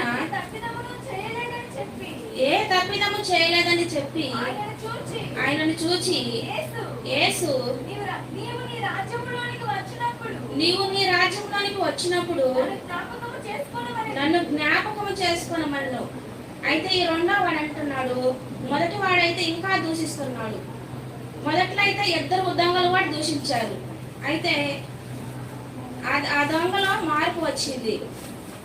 ఒకడు అంటున్నాడు, ఒక దొంగ అంటున్నాడు నువ్వు క్రీస్తు కదా, నిన్ను రక్షించుకో అంటున్నాడు. అయితే రెండో వాడైతే వాడిని గద్దించి నీవే అదే శిక్షా విధిలో ఉన్నావు కనుక నువ్వు దేవునికి భయపడవా, ఇదైతే మనకి న్యాయమే, మనం ఎన్నో అక్రమాలు చేసాము, అన్యాయాలు చేసాము, మనం చేసిన వాటికి తగిన ఫలం పొందుచున్నాం, కానీ ఏ పాపమో చేయన పాపరాహితుడు వీరికైతే ఇది న్యాయం కాదు, ఇది మనకైతే న్యాయమే అని ఈ యొక్క దొంగలో మనకి పశ్చాత్తాపం తెలుస్తుంది.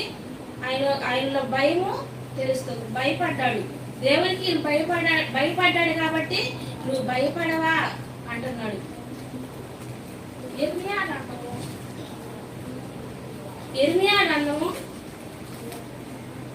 5వ అధ్యాయము 22వ వచనం. ఇక్కడ దేవుడు ఏమంటున్నాడో చూద్దాం. సముద్రము దాటలేకున్నట్లును దాని తరంగములు ఎంత పొర్లెనను అవి ప్రబలలేకయు ఎంత ఘోషించును దాని దాటలేకయు ఉండునట్లును నిత్య నిర్ణయం చేత దానికి ఇసుకను సరిహద్దుగా నియమించిన నాకు మీరు భయపడరా? నా సన్నిధిని వనకరా? ఇదే యెహోవా వాక్కు. ఇక్కడ తండ్రి అయిన దేవుడు అంటున్నాడు, ఇర్మియా గారితో అంటున్నాడు, యాకోబు వంశస్థులకి వెళ్ళి నువ్వు ఇలా తెలియజెప్పు, యోధా వంశస్థులకి వెళ్ళి నువ్వు ఇలా తెలియజెప్పు, ఈ యొక్క సమాచారం తెలియజెప్పు. సముద్రం దాటలేకున్నట్లు దాని తరంగములు ఎంత మాత్రం పొర్లెనో అవి ప్రబలలేకయు ఎంత ఘోషించిన దాన్ని దాటలేక ఉండినట్లు దాన్ని నిత్య నిబంధన చేశాడంట. దాటి రాలేకున్నట్లు నిత్య నిర్ణయం చేత దాన్ని నిబంధన చేశాడంట. దాన్ని ఇసుకలు సరిహద్దుగా నియమించాడంట. సముద్రం దాటి రాకున్నట్లు నాకు ఇలాగ నియమించిన నాకు మీరు భయపడరా అని అంటున్నాడు. అయితే ఈ దొంగ అయితే భయపడుతున్నాడు. నువ్వు భయపడవా అని మొదటి దొంగను అంటున్నాడు.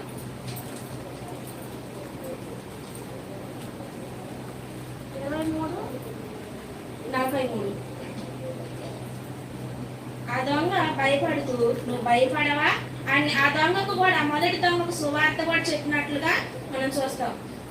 ఆ శిలువ మీద ఆయనకు అవకాశం ఉంటే దిగి బాప్తిసం పొంది ఇంకా దేవుని యేసుక్రీస్తు గురించి యేసుక్రీస్తు సువార్త ప్రకటిస్తూ దేవుని కొరకే బ్రతికేవాడు ఆ దొంగ.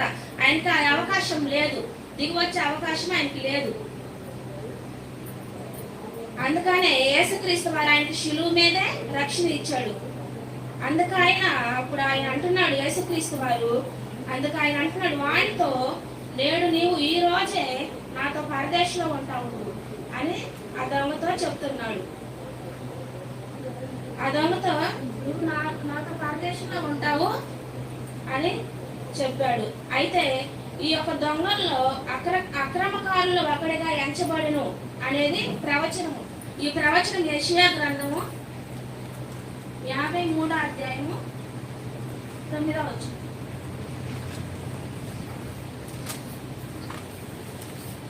ప్రవచనం నెరవేర్పుగా జరిగింది. అతడు మరణమైనప్పుడు భక్తిహీనులతో అతనికి సమాధి నియమింపబడను. చాలు, భక్తిహీనులతో సమాధి నియమింపబడను. ఈ యొక్క దొంగలిద్దరు కూడా భక్తిహీనులు. వీళ్ళు ఒక బందిపోటు దొంగలు. వీళ్ళు ఎన్నో నేరాలు చేశారు. ఆ యొక్క భక్తిహీనులతో ఆయనకు నీతిమంతుడైన యేసుక్రీస్తు వారికి సిలువ వేశారు. ఇది ఒక ప్రవచనం నెరవేర్పు. ముందుగా చెప్పబడిన ప్రవచనం నెరవేర్చడానికే ఆయనని దొంగలతో సిలువ వేయడం జరిగింది.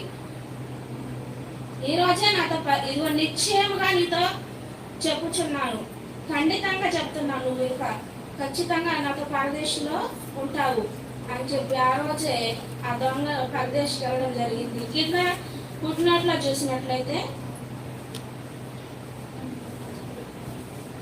అనేక ప్రాచీన పద్ధతుల్లో నీ రాజ్యముతో, అప్పుడు దొంగ అంటున్నాడు ఆయన చూసి, యేసు నీవు నీ రాజ్యంలోనికి వచ్చినప్పుడు నన్ను జ్ఞాపకం చేసుకో. నీ రాజ్యంలోనికి అంటే కింద పుట్టినట్లో చూడండి, నీ రాజ్యంతో వచ్చినప్పుడు నన్ను జ్ఞాపకం చేసుకో అని ఆ దొంగ అనడం జరుగుతుంది యేసుక్రీస్తు ప్రభు వారిని. నీ రాజ్యంతో అంటే సెకండ్ కమింగ్ యేసుక్రీస్తు వారు వస్తారు కదా, అప్పుడు నన్ను జ్ఞాపకం చేసుకోయ్యా అని ఆ దొంగ అనడం జరుగుతుంది. అయితే యేసుక్రీస్తు వారు అంటున్నాడు, ఇప్పుడే నాతో పరదేశంలో ఉంటావు, నువ్వు ఇప్పుడే నాతో పరదేశంలో ఉంటావని అనడం జరుగుతుంది.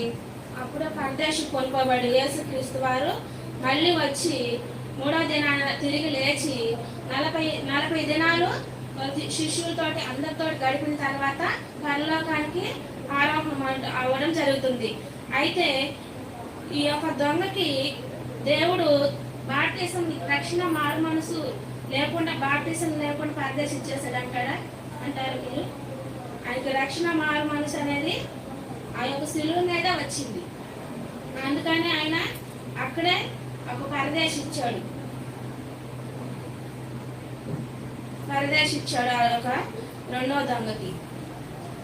ఇది మనం కూడా ఇదిగో ఆ శిలువ మీద రెండవ దొంగలాగా ఉండి ఇదిగో మనకు రక్షణ మారు మనసు పొంది ఇదిగో మనం కూడా ఆ యొక్క పరిశుద్ధతలో జీవించి యేసుక్రీస్తు వారి మాదిరిగా ఉండి ఇదిగో మనం కూడా యేసుక్రీస్తు నడుచుకున్న ఆ యొక్క మార్గంలోనే నడుచుకొని పరిశుద్ధులుగా జీవించి ఇదిగో బాప్టిజం తీసుకున్న మనము మళ్ళీ అడుగు పడిన పంది బొర్దలో దొరికినట్టు కుక్క తన వాంటికి తిరిగినట్టు మళ్ళీ మనం పాపంలో పడిపోకూడదు. మనం పాపంలో పడిపోకుండా మన పరిశుద్ధతను కాపాడుకుంటూ ఇదిగో మనము దేవుడు మనకిచ్చే లోకాన్ని స్వతంత్రించుకోవాలని ఈ యొక్క నా చిన్న మాటలు ముగిస్తున్నాను. దేవుడి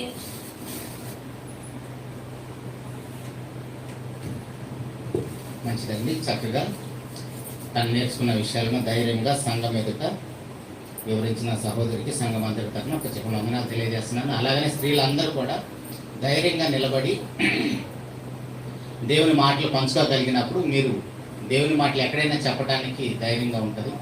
అలా చెప్పేటప్పుడు మీరు పాటించడానికి అవకాశం ఉండదు. ఇప్పుడు మీరు ఎంతకాలం విన్నా సరే పెద్దగా బాధ్యత భారం అనేది ఉండదు. చెప్పడానికి అలవాటు పడ్డప్పుడు బాధ్యత భారం అనేది వస్తుంది. తర్వాత మూడో మాట ఏంటండి? మూడో మాట, అమ్మ ఇదిగో నీ కుమారుడు, ఇదిగో నీ తల్లి. యాక్చువల్గా ప్రభువైన యేసుక్రీస్తు వారు అక్కడ బాధ్యతలు అప్పజెప్పే స్థితిలో ఉన్నాడా? ఇందాక రెండో మాటలో కూడా దొంగను రక్షించే స్థితిలో ఏం లేడు. ఎక్కడ కూడా కొంచెం కూడా ప్లేస్ లేదు ఆయనకి. తలలో ముళ్ళ కిరీటము, బల్లెపు పోటు, చేతుల్లో గాయాలు, మేకులతో కొట్టబడి ఉన్నాడు. అక్కడ కూడా ఒక పాపిని రక్షించడానికి ఎలా తృష్ణ కలిగి ఉన్నాడు. అట్ ద సేమ్ టైం ధర్మశాస్త్రం ప్రకారం, ధర్మశాస్త్రం ఆజ్ఞ ప్రకారము తన తల్లిని సన్మానించాలి. తన తల్లిదండ్రులు సన్మానించకపోతే, వారిని నిర్లక్ష్యం చేస్తే వారి యొక్క దీపం కారు చీకట్లో ఆరిపోతుంది. అంటే సడన్గా చనిపోతారు. తల్లిదండ్రులు నిర్లక్ష్యం చేస్తే సడన్గా చనిపోతారు. అది ఆజ్ఞతో కూడినది. ఖచ్చితంగా తల్లిదండ్రులు సన్మానించాలి. అక్కడ కూడా ప్రభువైన యేసుక్రీస్తు వారు ప్రపంచ మానవాళికి మాదిరి చూపిస్తూ తన తల్లి బాధ్యతను తన ప్రియ శిష్యుడైన యోహాన్ గారికి అప్పచెప్తున్నాడు. అర్థమవుతుందా? అది మూడో మాట. మన టైం అయిపోతుంది కాబట్టి ముగిస్తున్నాను. తర్వాత నాలుగో మాట ఏంటండి? మీరు చెప్తే నేను దాన్ని ఎక్స్ప్లెయిన్ చేస్తాను. మత్తయ్య గారు, మార్క్ గారు రెండు అదే విషయాన్ని రాస్తారు. నా దేవా నన్ను ఎందుకు చేయవిడిచాడు. యాక్చువల్గా వాళ్ళిద్దరు విడిపోయేవాళ్ళు కాదు. తండ్రి కుమార పరిశుద్ధాత్ములు వారు ప్రతి విషయంలో ఏకత్వం కలిగిన వాళ్ళు. దైవత్వ విషయంలో కానీ, సృష్టికర్త విషయంలో కానీ, పరిశుద్ధత విషయంలో కానీ, సృష్టి కార్యక్రమాల అన్ని విషయాల్లో ముగ్గురు ఏకీభవించిన వాళ్ళు తండ్రి కుమార పరిశుద్ధాత్ములు. అక్కడ ఎడబాటు ఎందుకు వచ్చిందంటే మన పాపాన్ని బట్టి ఎడబాటు వచ్చింది. ఆది కాండంలో మనం చూసే స్టార్టింగ్లో ఆ పండు తినొద్దని చెప్పాడు. ఆజ్ఞ అతిక్రమించడం వలన ఆదాము గారి మొదలుకొని నేటి వరకు రాబోయే తరాల్లో వచ్చే మనుషులు వారు చేసే పాపాలన్నింటిని బట్టి కూడా ప్రభువైన యేసుక్రీస్తు వారి తండ్రి దేవుడు చెయ్యి విడవలసి వచ్చింది. అలా చెయ్యి విడవకపోతే మనకి రక్షణ రాదు. ఎందుకంటే ఆయన పాపంతో సహవాసం చేయడు. మన పాపాన్ని బట్టి తండ్రి దేవుడు ప్రభువైన యేసుక్రీస్తు వారి చెయ్యి విడిచాడు. మరలా ఆయన దేవుడు కాబట్టి తన ప్రాణం తనదు. ఎవరో బలవంతంగా పెడితే ఫోర్స్ చేసే పెట్టింది కాదు. తను ఇష్టపూర్వకంగా పెట్టి ఆయన దేవుడు కాబట్టి మరలా మూడో దినాన చెప్పినట్టుగా తిరిగి లేచాడు. ఇప్పుడు ఆయన చనిపోవడానికి కారణం కూడా మనది. ఇప్పుడు ఎలాగైతే ఆదాము వాళ్ళు తప్పు చేసి ఏదైనా తోట నుంచి గెంటివైపడ్డారు, అలాగే ఇప్పుడే నేటికి కూడా మనం అందరం కూడా పాపం చేసి దేవుడు దూరంగా బ్రతుకుతున్నాం. అందుకే మన అందరం కూడా మరణ భయం. స్టార్టింగ్లో నవాదాములకు భయం లేదు. దేవుడు పిలిచిన ప్రతిసారి వచ్చేసరికి సహవాసం చేశారు. కానీ ఇప్పుడైతే వాళ్ళు పాపం చేశారు కాబట్టి భయం వచ్చేసింది. ఇప్పుడు మనలో కూడా చాలా మందికి మరణం అంటే ఎందుకు భయం అంటే, చచ్చిపోతున్న భయం ఎందుకు వచ్చిందంటే పాపం ఉంది కాబట్టి. దేవుడు మన చేయి విడిచేస్తాడు, పాపం దాన్ని సహవాసం చేయడు. అర్థమవుతుందా? తర్వాత ఐదో మాట అన్నగారు చెప్తారు.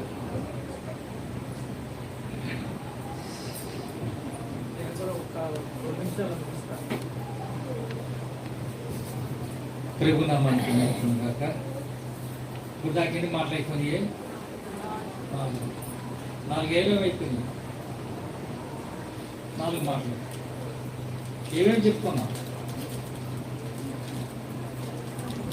4 మాటలు 5 నిమిషాలు 2 నిమిషాలు అయిపోతుంది. గంట చెప్పాలి అప్పుడు మాట వచ్చి.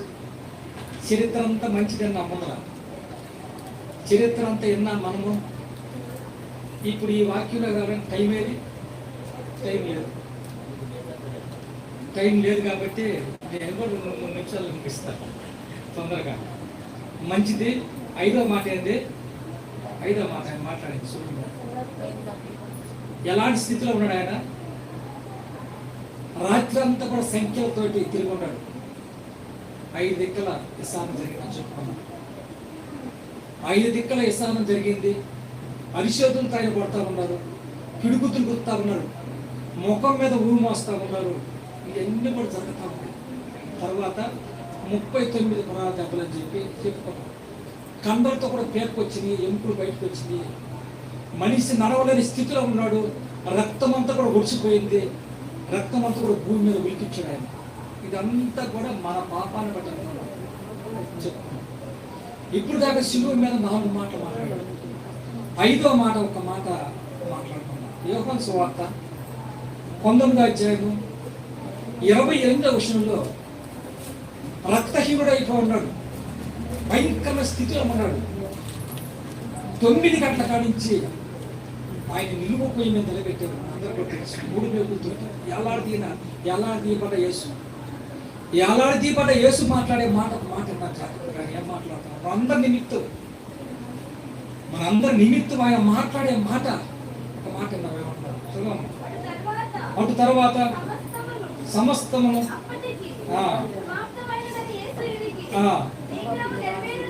లేఖనము నెరవేరినట్లు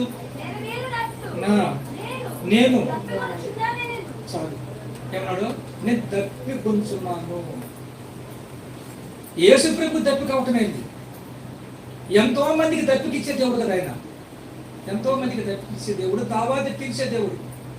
కేకలేసి పిలిచి నా దగ్గర నీలోనే రమ్మన్న దేవుడు ఆయన. నేను దప్పి కొంచున్నాను, దప్పి కొంటున్నాను. ఎలాంటి స్థితిలో ఉన్నాడు అప్పుడు? మేకులు గుర్తుండే మనందరికి తెలుసు. కాలంలో మేకులు, చేతల్లో మేకులు, ముళ్ళ కిరీటం, శరీరం అంతా దున్నబడ్డ అయిపోయింది, ఎముకలు అయిపోతున్నాయి. భయంకరమైన స్థితిలో ఎలాంటి చేయబడ్డాడు ఆయన. ఎప్పుడైనా రక్షింపబడ్డ బిడ్డ ఆయన గుర్తు చేసేవాడు. ఆ శ్రమ నీ కోసం నా కోసం అని అంతే ఎలాడబడి తీసి దప్పికలు ఉన్నాను అన్నాడు అక్కడ. ఆ దప్పిక మనకున్నది ఎవరు జ్ఞాపకం చేసుకోండి. దప్పిక మనకుంది. మనకేమొచ్చాడు? జీవజలతలో ఓటిచ్చాడు మనకి. ఒక మాట విన్నాం. యోహాను సువార్త 7వ అధ్యాయం 37వ వచనంలో ఒక మాట విన్నాం. యోహాను సువార్త 7వ అధ్యాయం 37వ వచనంలో ఏం గ్రహిస్తాడో పస్కా పండుగ ఒక మాట విన్నాం. జాగ్రత్త ఆయన గురించి ఏమంటున్నాడు? ఆ పండుగలో మహాదినమైన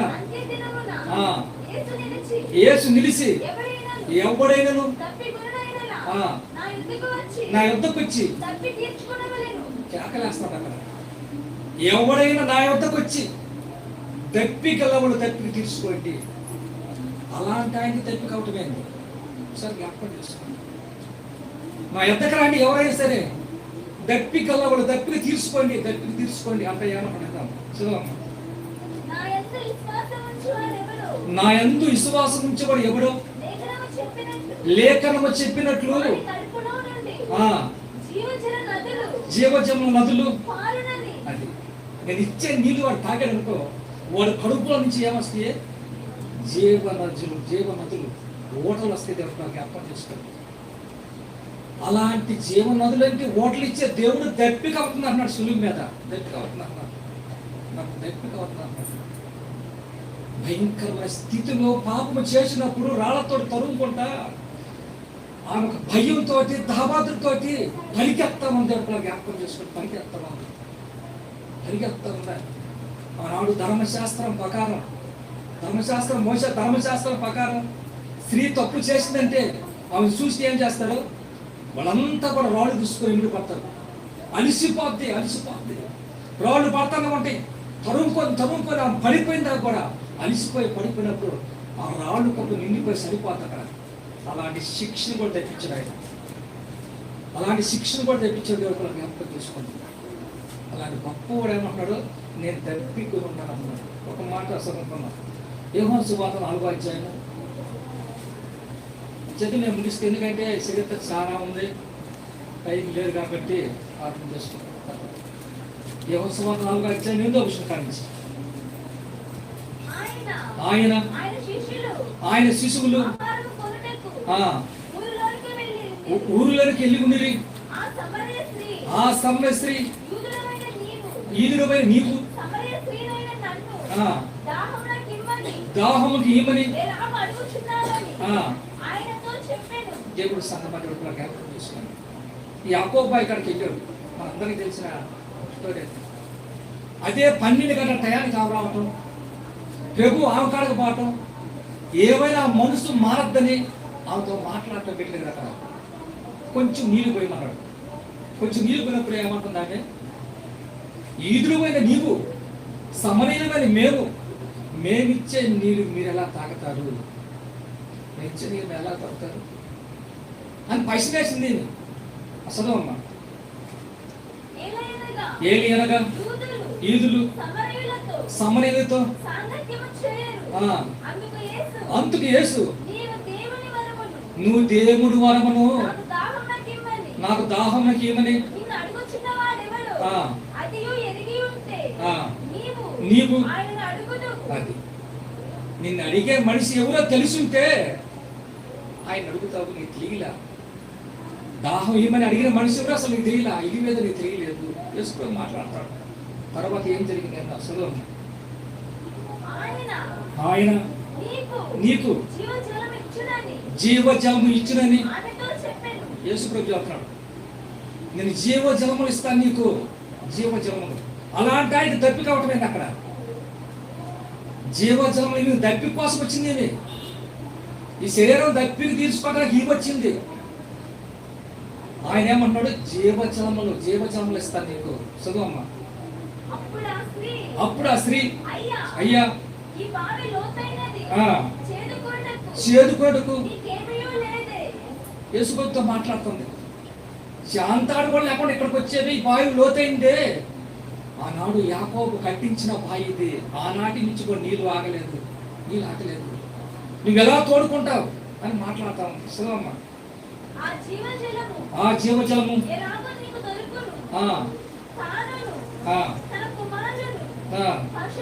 పశువులను ఈ బావి నీళ్ళు తాగి మాకిచ్చిన అది మాకు యాకోబు ఈ బావి తొలిచ్చాడయ్యా. మా పశువులు తాగుతున్నాయి, పిల్లలు తాగుతున్నాం, మేము తాగుతున్నాం, మా పితృలు తాగారు, మా పూర్వీకులు తాగారు, అందరూ తాగారు. ఆయనకంటే నువ్వు ఎక్కువ పడివా యేసుతో మాట్లాడతా ఉంది. నీళ్ళు గుమ్మగాడ పెట్టింది, కడవాడ పెట్టింది, తోట మానుకుంది. ఆయన వాక్యం చదువుతాడు, ఈ ఎదురు చెప్తా ఉంది. చెప్తా ఉంటాడు. జ్ఞాపకం చేసుకోండి. చదవండి. అందుకు యేసు, ఈ నీళ్లు తాగు ప్రతివాడును. అదమ్మ మా బాధ ఏదైతే మీరు కొట్టినా తిట్టినా ఏమన్నా ఏదైతే మిమ్మల్ని కష్టపెట్టమో, ఈ నీళ్లు తాగే ప్రతివాడు మళ్ళీ తప్పికొనడు. ఇది మా బాధ. ఇది ఈ మాట కోసం తీసుకున్నాను. ఈ నీళ్లు తాగే ప్రతివాడు ఇక తప్పికొనడు అని చెప్పేసి. దప్పికి అవ్వద్దమ్మా. యేసు ప్రభు ఇచ్చే నీళ్లు తాగేవనుకో, వాక్యమైన నీళ్ళు తాగేవనుకో, నీకు దప్పికి అవుతుంది కదా. అవుతా జ్ఞాపకం చేసుకోండి. అవిందమ్మా, పేదరాజులకు అయింది దప్పిక. ఒకసారి జ్ఞాపకం చేసుకోండి. జీవజలపల ఊట పోషడానికి ఎవరికి? సమస్యకి పోషాడు. తాగింది, గ్రామం మీదకి పోయింది, అనేకులు తిప్పింది, మనందరం తెలుసు. జీవజలపల ఊటలు ఎవరో పెరుగుతున్నాయి. ఇప్పుడు ఆ నీళ్లు తాగిన వాళ్ళకి ఎలా ఉండదో చెప్పాడు. చదువు. అందుకు యేసు, ఈ నీళ్లు తాగు ప్రతివాడును మళ్ళా తప్పికొను. నువ్విచ్చే నీళ్ళు తాగితే ఎప్పుడైనా తప్పికే. నేనిచ్చే నీళ్ళు తాగేవనుకో, నీకు ఎన్నడూ దప్పి కాదు. అవుద్దమ్మ, దప్పితావంట. ఒక బొట్టు కోసం కేకలేస్తా ఉన్నాడు ధనవంతుడు. జ్ఞాపకం చేసుకోండి, ఒక బొట్టు కోసం ధనవంతుడు కేకేస్తా ఉన్నాడు, దప్పికి వెళ్ళిపోన్నాడు, దావాదికి వెళ్ళిపోన్నాడు. అది నాలుక మీద ఏమంటాడు, అంగిట్లో కూడా పట్టడానికి కాదు. ఎక్కడ? ఆరు నగ్గిలో కేకలేస్తా ఉంటాడు. నెమ్మది లేదు అక్కడ, భయంకరమైన స్థితిలో ఉన్నాడు. వాక్యం కోసం ఆశపడి, వాక్యం కోసం బతికి, వాక్యం కోసం ప్రాణం పెట్టి అతను దప్పిక అవుతున్నాం. అక్కడ పురుగులు పెట్టాడు, పురుగులు పెట్టి చనిపోయాడే. ఈ అందరికి తెలుసుకోదు ఎవరైనా. లాజరు చనిపోయి ఎక్కడ ఉన్నాడు? అబ్రహాము రోములో కాల్చుకొని ఉన్నాడు. ధనవంతుడు ఎక్కడ ఉన్నాడు? ధనవంతుడు వేదన పడే స్థలంలో ఉన్నాడు, కేకలేస్తా ఉన్నాడు ఒక్క బొట్టు కోసం. యేసు ప్రభు ఇచ్చే నీళ్ళు తాగాడు కాబట్టి లాజరుకి దప్పిక లేదు, అక్కడ దప్పిక లేదమ్మా. ధనవంతుడు కేకలేస్తున్నాడు. ఎన్నిసార్లు సమాధి మందిరాలకు పోయినా కదా, వాక్యం ప్రకారం నడవలా, వాక్యం ప్రకారం బతుకుని సరి చేసుకోవాలా, వాక్యాన్ని లెక్కలో పెట్టుకోవాలా. అతని ఇష్ట ప్రకారం బతికాడు కాబట్టి, వాక్యానికి లోపం లేదు కాబట్టి ఎక్కడ ఉన్నాడు? యాతన పడే స్థలంలో ఒక్క బొట్టు అయినప్పుడు. ఆ బొట్టు ఎవరిదేయమంటున్నాడు? తండ్రి అయిన అబ్రహామా, ఆ లాజరు పప్పయ్యా చిటికి వెళ్తుండయ్యా. ఆనాడు మా మెట్లు కాడ ఉంటుంది, నేను ఎప్పుడు చూసేవాడే, వస్తా పోతా ఆ మెట్లు కాడ కూర్చోకుండా ఒక్క బొట్టు పంపించాడు. మాట్లాడటానికి రాలా, శాంతి అక్కడ గ్యాస్ అరగటానికి కూడా రాలా, ఒక్క బొట్టు. ఆ బొట్టు వేస్తే దానికి ఏమైనా చల్లారద్దని అడుగుతున్నారయ్యా, పంపి అంటే పంపించడానికి లేదని చెప్పారు. మనకి దేవుడు ఆస్తులు ఇస్తారని, బంగారం డబ్బులు ఇస్తారని కదమ్మా, ఆ నిచ్చిన జీవులు సంపాదించుకోవటానికి. పరదేశం వెళ్ళినాక ఆ పరదేశంలో నెమ్మది పొందడానికి మా బాధ అంతా కూడా ఆ నరకం లేకపోకుండా, యాత్ర పడే స్థలం లేకపోకుండా, ఏ ఒక ధనవంతుడు అయితే బాధపడుతున్నాడో ఆ బాధ ఏడపడుతున్నాడు యేసుప్రభు సులువు మీద. యేసుప్రభు సులువు మీద పడుతున్నాడు. మనకు పుట్టాల్సిన దావాది ఎక్కడికి పోయి నరకం లేకపోయి మనం కేకలేయాల్సింది పోయి, నేను దప్పి కలిగి ఉన్నాను అన్నాడు ఆయన. సార్ చదువుకుందాం. యోహాను సువార్త 19:28. అటు తర్వాత సమస్తమును లేఖనము నెరవేరినట్లు నేను దప్పికొలుచున్నాను. ఒక పాత్ర నేను దప్పి కలిగి ఉన్నా అన్నాడు. చూసుకోండి, భయంకరమైన పాతాళంలో, నరకములో, ఆ వేదన పొందే స్థలంలో మనం దప్పికతోటి, దావాతతోటి కేకలేయాల్సిందే. మన పక్షాన్ని ఆయన కేకలేసి జీవజలపుల ఓటలు నీ కోసం నా కోసం పెట్టండి. ఇక్కడ వాక్యం, జీవజలపుల ఓటలు తాగండి, వాక్యం తినండి, మీరు వాక్యాన్ని అనుసరించి నడవండి, వాక్యం ప్రకారం మీరు నడవండి అని చెప్పి, ఆ వాక్యం ప్రకారం నువ్వు నడుస్తావు, నేను నడుస్తాము, ఎవరు నడుస్తామో వాళ్ళకి జీవజలపుల ఓటలు అక్కడికి పోయినాక దప్పికి కాదు. ఆ దప్పికి ఆయన పడ్డాడు. ఆ బాధ నువ్వు పడకుండా, నేను పడకుండా, సమస్య బాధ పడకుండా ఆయన ఏం చేశాడు? ఆయన పడుతున్నాడు ఆ బాధ. జ్ఞాపకం చేసుకుంటాడు పిల్లరా. ఆ బాధ అంతా కూడా ఏంటంటే నిత్యరాజ్యాన్ని సంపాదించుకోవడానికి మీరు ఒక సైనికులుగా నిలబడాల. ఈరోజు చూడు ఎంత మర్యాద సత్యంగా ఉన్నాము అందరమే. ఒక్కరావు లేచి అటు తిరిగి ఉన్నారేమో, వాక్యం బాగా తగిలేకి. అలాంటి జ్ఞానం కలిగి ఉండాలి. చూడండి, వాళ్ళు జ్ఞాపకం చేసుకోండి. రెండు మాటలు ఏందో ప్రార్థన చేసుకున్నాం. కొన్ని మాటలు ఓకే అండి. 5వ మాటగా నేను తప్పికొనుచున్నానని ప్రభునేసి క్రీస్తు వారి శిలువలో పలికిన మాట గురించి మనం విన్నాం. ఆయనకున్న దప్పిక శరీర సంబంధమైన దప్పిక. ఎందుకంటే ఎలాగో రక్తము, నీళ్ళు మొత్తం బాడీలు అన్నీ వెళ్ళిపోయినప్పుడు మనకు దాహమే వస్తుంది. దానితో పాటు ఆయనకి ఆత్మల భారం ఎక్కువ, ఆత్మలు రక్షించాలనే దాహం ఎక్కువ. మత్తయి సువార్త 5వ అధ్యాయంలో మీరు చూస్తే నీతి కొరకు ఆకలి దప్పులు కలిగిన వారు ధన్యులు. ఇప్పుడు మన శరీర సంబంధమైన దప్పిక ఇంకా సరిపోదు. నీతిమంతులుగా జీవించడానికి ఆకలి దప్పులు కలిగిన వారమే ఉండాలి. అక్కడ సమరయ స్త్రీ కూడా తను ఏదో కావాలని కొన్ని సంవత్సరాలుగా ఎదుగుతున్న మనుషులు, కానీ ఎక్కడా దొరకలేదు తనకి. ఎప్పుడైతే ప్రభు వారి దర్శనమైందో, ప్రభుతో మాట్లాడిందో, ఆమె దప్పిక తీరిపోయింది. ఆమె కోరిక ఏంటంటే ఆ ప్రేమను పొందుకోవటానికి 6 భర్తలు మార్చింది. అయినా సరే ఎవరి దగ్గర దొరకలేదు. వాళ్ళ దగ్గర ఉంటుందా, వీళ్ళ దగ్గర ఉంటుందేమో, మీరు తప్పుగా అనుకోవద్దు. శరీర సంబంధమైన అవసరాల కోసమని కూడా అనుకోవద్దు. ఎందుకంటే ప్రభువారు తనతో ఎప్పుడైతే మాట్లాడాడో ఆమెకున్న ఆ తృష్ణ తీరిపోయింది. అది ఆత్మ సంబంధమైన తప్పిక. అలాంటి తప్పిక మనం కూడా కలిగి ఉండాలి. తర్వాత 6వ మాట సమాప్తమైనది కదా. ఏం సమాప్తమైనదంటే ఒక భయంకరమైన ఇద్దరు యోధుల మధ్య జరిగిన యుద్ధం సమాప్తమైంది. ఒక పక్క ప్రభువైన యేసుక్రీస్తు వారు, ఒక పక్క అపవాది. వాడు పేరే శోధకుడు. అపవాది ఎంతగా శోధించగలడో ఇందాక మనం చూసాం యోబు గారి విషయంలో. అంతకంటే ఒక 1000 రెట్లు 1,000,000 రెట్లు అపవాది ప్రభువైన యేసుక్రీస్తు వారిని హింసిస్తూ తనను లోపరుచుకోవాలని ఎలా ప్రయత్నాలు చేసినా, నువ్వు ఎంతగా హింసిస్తావో అంతగా నేను ఓర్చుకుంటానని ప్రతిఘటిస్తున్నాడు ప్రభువైన యేసుక్రీస్తు వారు. సమస్త ప్రవక్తలు ఏదైతే లేఖనాలు రాశారో ఆ లేఖనాలన్నీ కూడా నెరవేర్చబడుతున్నాయి.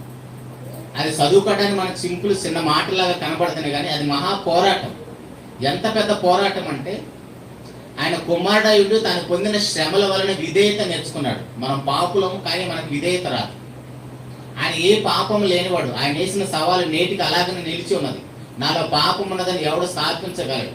అలాంటి మహాపరిశుద్ధుడు, నీతిమంతుడు దేవుడు. అలాంటి ఆయన అంతగా ఓర్చుకున్నాడు. కారణం ఏంటంటే నీకోసం, నా కోసం. అపవాది చేత అంతగా శోధించబడితే తప్ప మన పాపానికి విమోచన కలగదు. హెబ్రీ పత్రిక 5వ అధ్యాయము 14వ వచనం మీరు చూస్తే, ఆయన సమస్త విషయాల్లో మన వలె శోధించబడ్డాడు. సమస్త విషయాల్లో ఆ శోధన ప్రతిది కూడా ఆయన జయించాడు. కాబట్టి మనం అందరం కూడా విమోచించబడ్డాం. అందుకే మనం ప్రారంభంలో చదివిన యెషయా గ్రంథం 53వ అధ్యాయం స్వస్థత మనకి ఎలా వచ్చింది? ఆయన అంతగా శోధించబడితే, ఆయన అంతగా హింసించబడితే, ఆయన అంతగా కొట్టబడితే, ఆ ముళ్ళ కిరీటం అలా పెట్టబడటం వలన మన మనసులో వస్తున్న ఆలోచన అన్నిటికీ పరిష్కారం దొరికింది. చేతుల్లో కాళ్ళల్లో మేకులు, మనం చేసిన తప్పుడు పనులకి పరిష్కారం దొరికింది. అలా అపవాది హింసను సహిస్తూ దేవుని యొక్క చట్టాన్ని, దేవుని పిల్లలకు ఆయన అనుగ్రహించబోతున్న ఆ రక్షణ కార్యక్రమం సంపూర్తి చేయబడింది. దాంతో పాటు పాపానికి అయ్యే వెల చెల్లించబడింది సంపూర్తిగా. టైం లేదు కాబట్టి నేను రిఫరెన్స్తో చెప్పట్లేదు. పాప విమోచన క్రయధనం చెల్లించబడింది. పాప విమోచన క్రయధనం ప్రతి పాపి కోసం ప్రభువైన యేసుక్రీస్తు వారు చెల్లించాడు. చివరగా 7వ మాట ఏంటండి? తండ్రి నీ చేతికి నా ఆత్మను అప్పగించున్నాను. ఏ టైంలో చెప్పాడు ప్రభువారు? లాస్ట్లో చనిపోతూ, మనం కూడా హాస్పిటల్లో ఐసీయూలో ఉన్నప్పుడు డాక్టరు ఇంకా సాగనం పోయొచ్చు, పూలన్నీ సిద్ధం చేసుకుని చెప్పినప్పుడు మనం కూడా తండ్రి నా ఆత్మను చేర్చుకోమంటే చేర్చుకుంటాడా? అప్పుడే కదా ప్రభువైన యేసుక్రీస్తు వారు కూడా చెప్పాడు. మరి చివరి క్షణాల్లో చెప్పాడు. అందుకే ముందేం చెప్పాడంటే, మీరు నాకు ఇచ్చిన పనిని సంపూర్ణంగా నెరవేర్చిన తర్వాత అప్పుడు ఆత్మను అప్పచెప్పాడు. ఇప్పుడు మనకి చదువుకున్న పిల్లలు, ఉద్యోగాలు చేస్తున్న వాళ్ళకి మనకు ఒక ప్రాజెక్ట్ అప్పచెప్పితే ఆ ప్రాజెక్ట్ కంప్లీట్ చేస్తే మన శాలరీ వస్తుంది. నేను ఒక ఎలక్ట్రికల్ కాంట్రాక్టర్, నేను మా వర్కర్స్కి ఒక పని చెప్తాను, వాళ్ళకి పని చేస్తే కంప్లీట్ చేస్తే వాళ్ళకి శాలరీస్ ఇస్తాను. బ్రహ్మయ్య కాంట్రాక్టర్, వర్కర్స్కి ఒక పని చెప్తే వాళ్ళు కంప్లీట్ చేస్తే శాలరీ ఇస్తాం. అదేమి లేకుండా ఇచ్చిన పని కంప్లీట్ చేయకుండా శాలరీకి ఇస్తామా? అలాగనే ప్రభువైన యేసుక్రీస్తు వారు తనకి ఇవ్వబడిన ప్రతి పనిని సంపూర్తి చేసిన తర్వాత అప్పుడు ఆత్మను అప్పచెప్పాడు. ఇప్పుడు అలాగనే మనం కూడా అప్పచెప్పు బద్దలమై ఉన్నాం. 1 పేతురు పత్రిక 4:19 చదువమ్మా. 1 పేతురు పత్రిక 4:19 వచనంలో,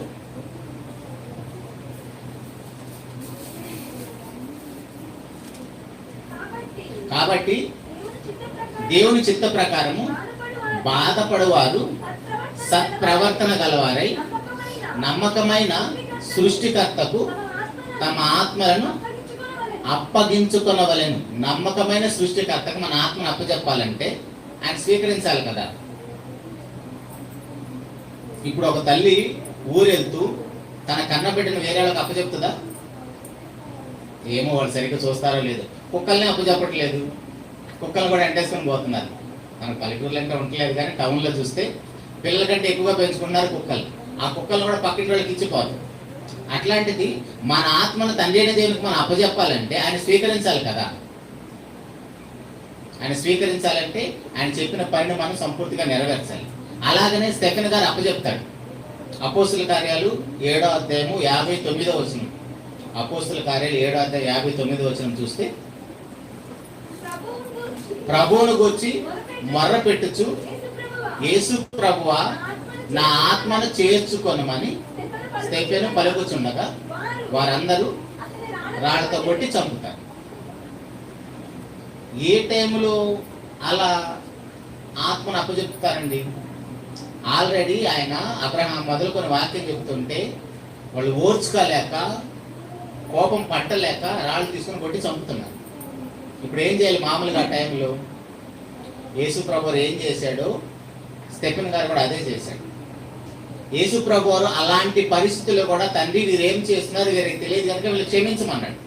అది క్రీస్తు ప్రభు యొక్క స్వరూపంలోకి మార్చబడటం అంటే. అందుకు మనం సంఘానికి వస్తున్నాం. స్టెఫెన్ గారు కూడా అలా రాళ్లతో కొట్టి చంపుతున్నప్పుడు బూతులు రావాలి నోటంకి. ఇందాక ఒక మాట అన్నాను, కోపం వచ్చినప్పుడు మన ఒరిజినాలిటీ బయటకు వస్తుంది.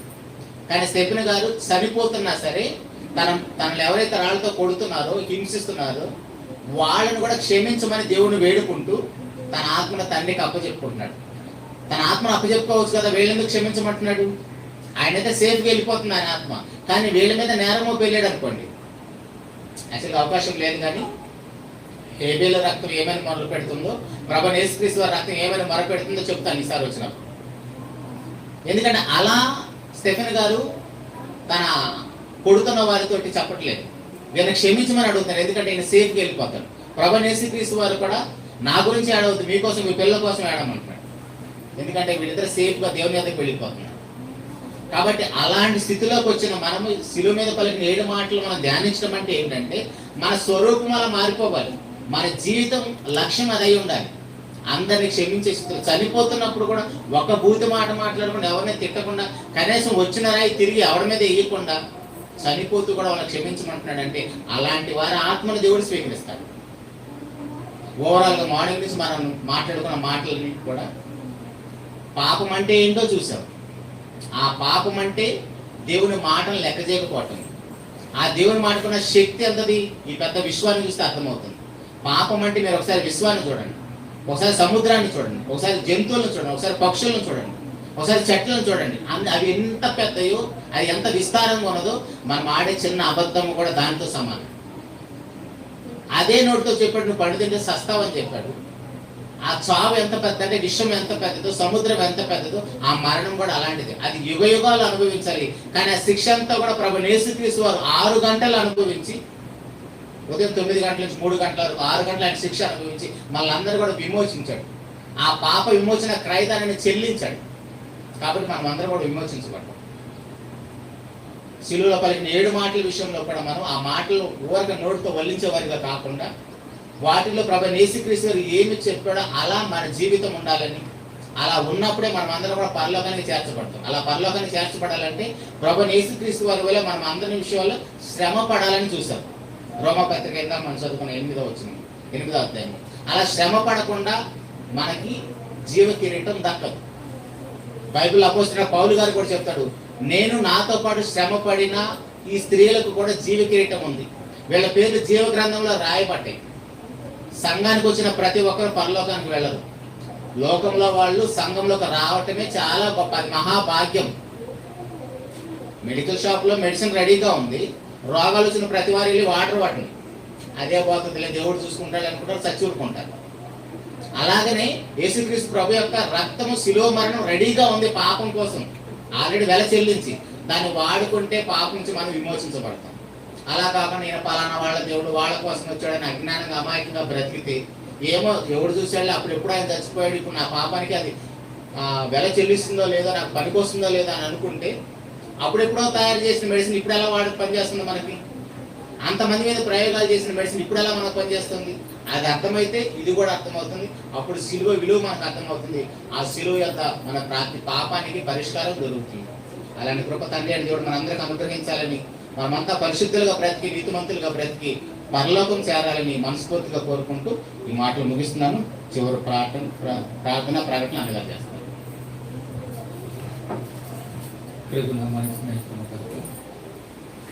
దేవుడి సంగమా, దేవుడి పిల్లగా యథాస్థితిగా శనివారం కూరుకుంది, అందరూ కూడా రావాలా. ఆదివారం ఏముంది? ఈస్టర్ పండుగ. పండుగ చెప్పించుకొని ఉంటుందా? ఈరోజు వచ్చినట్టు మంచిది, మంచిగా జరిగింది. ఈరోజు ఎంతో ఓపికతోటి ఎంతో బలంగా కూర్చున్నారంటే అసలు లేవకుండా కాలు కాలు పెట్టాల కొంతమంది అయితే అసలు అంత పట్టుదలగా దేవుడు అందరిని కూడా నిలబెట్టినట్టు ఆయన పరమాత్మ తీసుకున్నాను. మంచిది. యథాస్థితిగా మనకి ఎప్పుడు ఉంటుంది? శనివారం ఉంటుంది, మళ్ళీ ఆదివారం 10 కల్లా మనం ఎప్పుడు మామూలుగా జరిగించుకుందాం. త్వరగా మీ పనులు చేసుకోవచ్చు. మన కోసం ఎంతో దూరం నుంచి ఎంతో ఆసక్తిగా మంచి మాటలు చెప్పిన దేవాకి అమ్మాయికి నా హృదయపూర్వక వందనాలు చెల్లించుకున్నాను. మంచి వర్తమానం తెలియజేసిన పాపం అంటే ఏదైంది చాలా తెలుసుకున్నాం. మనం వాక్యాన్ని వదిలిపెట్టమే, చెప్పిన మాట చెప్పమంటారు. మంచిది పాపం చేస్తాం. టై చాలా అయింది. చిన్నమానం చేస్తే బాగుంటుంది. అసలు మంచిది. మమ్మల్ని మిక్కిలిగా ప్రేమిస్తాను నా పరలోక తండ్రి. నీ పరిశుద్ధమైన నామాన్ని బట్టి అందిస్తుంది. ఇదిగో నాయన ఉదయం నుంచి 3 గంటలకు తండ్రి నీ పిల్లల తండ్రి నీ మాటలు వినటానికి, మాటలు పాడటానికి, ప్రార్థన చేయటానికి ఎంతో ఆసక్తిగా తండ్రి నీ కుమారుడు చేసిన త్యాగాన్ని రోజు మా పాపం ఎందుకు వచ్చిందో, ఏ మీరుతో వచ్చిందో అనే మంచి మాటలు తెలుసుకోవడానికి నీ కుమారుడు వాడుకున్న విధానం ఇంకా గొప్పగా తండ్రి నీ కుమారుడు అనేక దిక్కల వాడబడేదానికి పంపించండి. అనేకులు తండ్రి నీ జ్ఞానాన్ని తండ్రి నేర్పే భాగ్యాన్ని కూడా దేశం సహాయం చేయమని అదే విధంగా తండ్రి వచ్చిన ప్రతి బిడ్డ కూడా జ్ఞాపకం చేసుకుంటండి. క్రీస్తు సంఘంలో ఎంతో ఓపికతో పట్టుదలతో తండ్రి ఒక అల్లరి లేకుండా తండ్రి ఎంతో క్రమంగా తండ్రి ఈ రోజు ఈ వాక్యాన్ని వినడానికి వారి మనసు ఒప్పుకున్నారు కూడా మాకు జ్ఞాపకం చేసుకుంటారు. మరి తగిన దీవుల ఆశీర్వాదాలు దయచేసి తండ్రి సహాయం చేయమని అన్ని విషయాల్లో తండ్రి చిన్న బిడ్డలు నేర్చుకుని తండ్రి నీ సన్నిధిలో ఎంతో ఆసక్తిగా వచ్చి ఉన్నారో జ్ఞాపకం చేసుకొని ప్రతి ఒక్కరు దీవించిన ఆయన ఆశీర్వదించమని పదే నీ పదవులకు మాట్లాడుకున్నాం. అన్ని విషయాల్లో తండ్రి ఎవరికి ఏది అవసరమో అది సమకూర్చి సహాయం చేయమని పాల్గొనకు ప్రోత్సాహం. అన్ని వేళ బిడ్డలకు తోడుగా సహాయం ప్రతి బిడ్డను మీరు ముట్టి బాగు చేయమని అయ్యా పదే జరుగుతున్నాయా. ప్రతి ఒక్కరికి మంచి బలాన్ని, శక్తిని, ఆరోగ్యాన్ని తెచ్చినాం. అన్ని విషయాలు నీ సహాయం చేసినాం. శనివారం ఆదివారం మేమందరం కలుసుకొని మళ్ళీ నీ కార్యక్రమం జరిగించేదానికి గొప్ప చెప్పండి. అన్ని విషయాలు తండ్రి మాకు తోడుగా ఉన్నారు. నీ ప్రియకుమారుడు యేసుక్రీస్తు వారి పరిశుద్ధమైన నామములో ఈ పాటలు అడిగి పెట్టుకున్నాను నా తండ్రి. ఆమేన్. మన తండ్రి అయిన దేవుడి ప్రేమ, ఆయన కుమారుడైన యేసుక్రీస్తు కృప, ఆయన కుమారుడైన పరిశుద్ధాత్మ అగ్ని సహవాసం సకల పరిశుద్ధులకి కూడి ఉన్న మనందరికీ ఇప్పుడు ఎల్లప్పుడు సదాకాలం తోడుగా ఉండాలి. ఆమేన్. మీకు అందరికి వందనాలంతా ఓర్పుతాము. అందరికి వందనాలని ఇంత ఓపికగా వాక్యం అయినందుకు. ఒక మాట ఏంటంటే దేవుడి దగ్గర ఎప్పుడు మీరు మోకాళ్ళు వేసినా కూడా మీ అవసరాల గురించి అడగకుండా మీ పాపాల గురించి అడగండి. మీ అవసరాలు ఎలాగో తీర్చబడతాయి. ఎందుకంటే అన్నిటికంటే పెద్ద సమస్య పాపం. మన కోసం ప్రాణం పెట్టి ఆయన మన అవసరాలు తీర్చడా గుర్తుపెట్టుకోండి. అలా ప్రార్థన చేయండి. దేవుడు అన్ని మన అవసరాలు తీర్చుతారు. Thank you.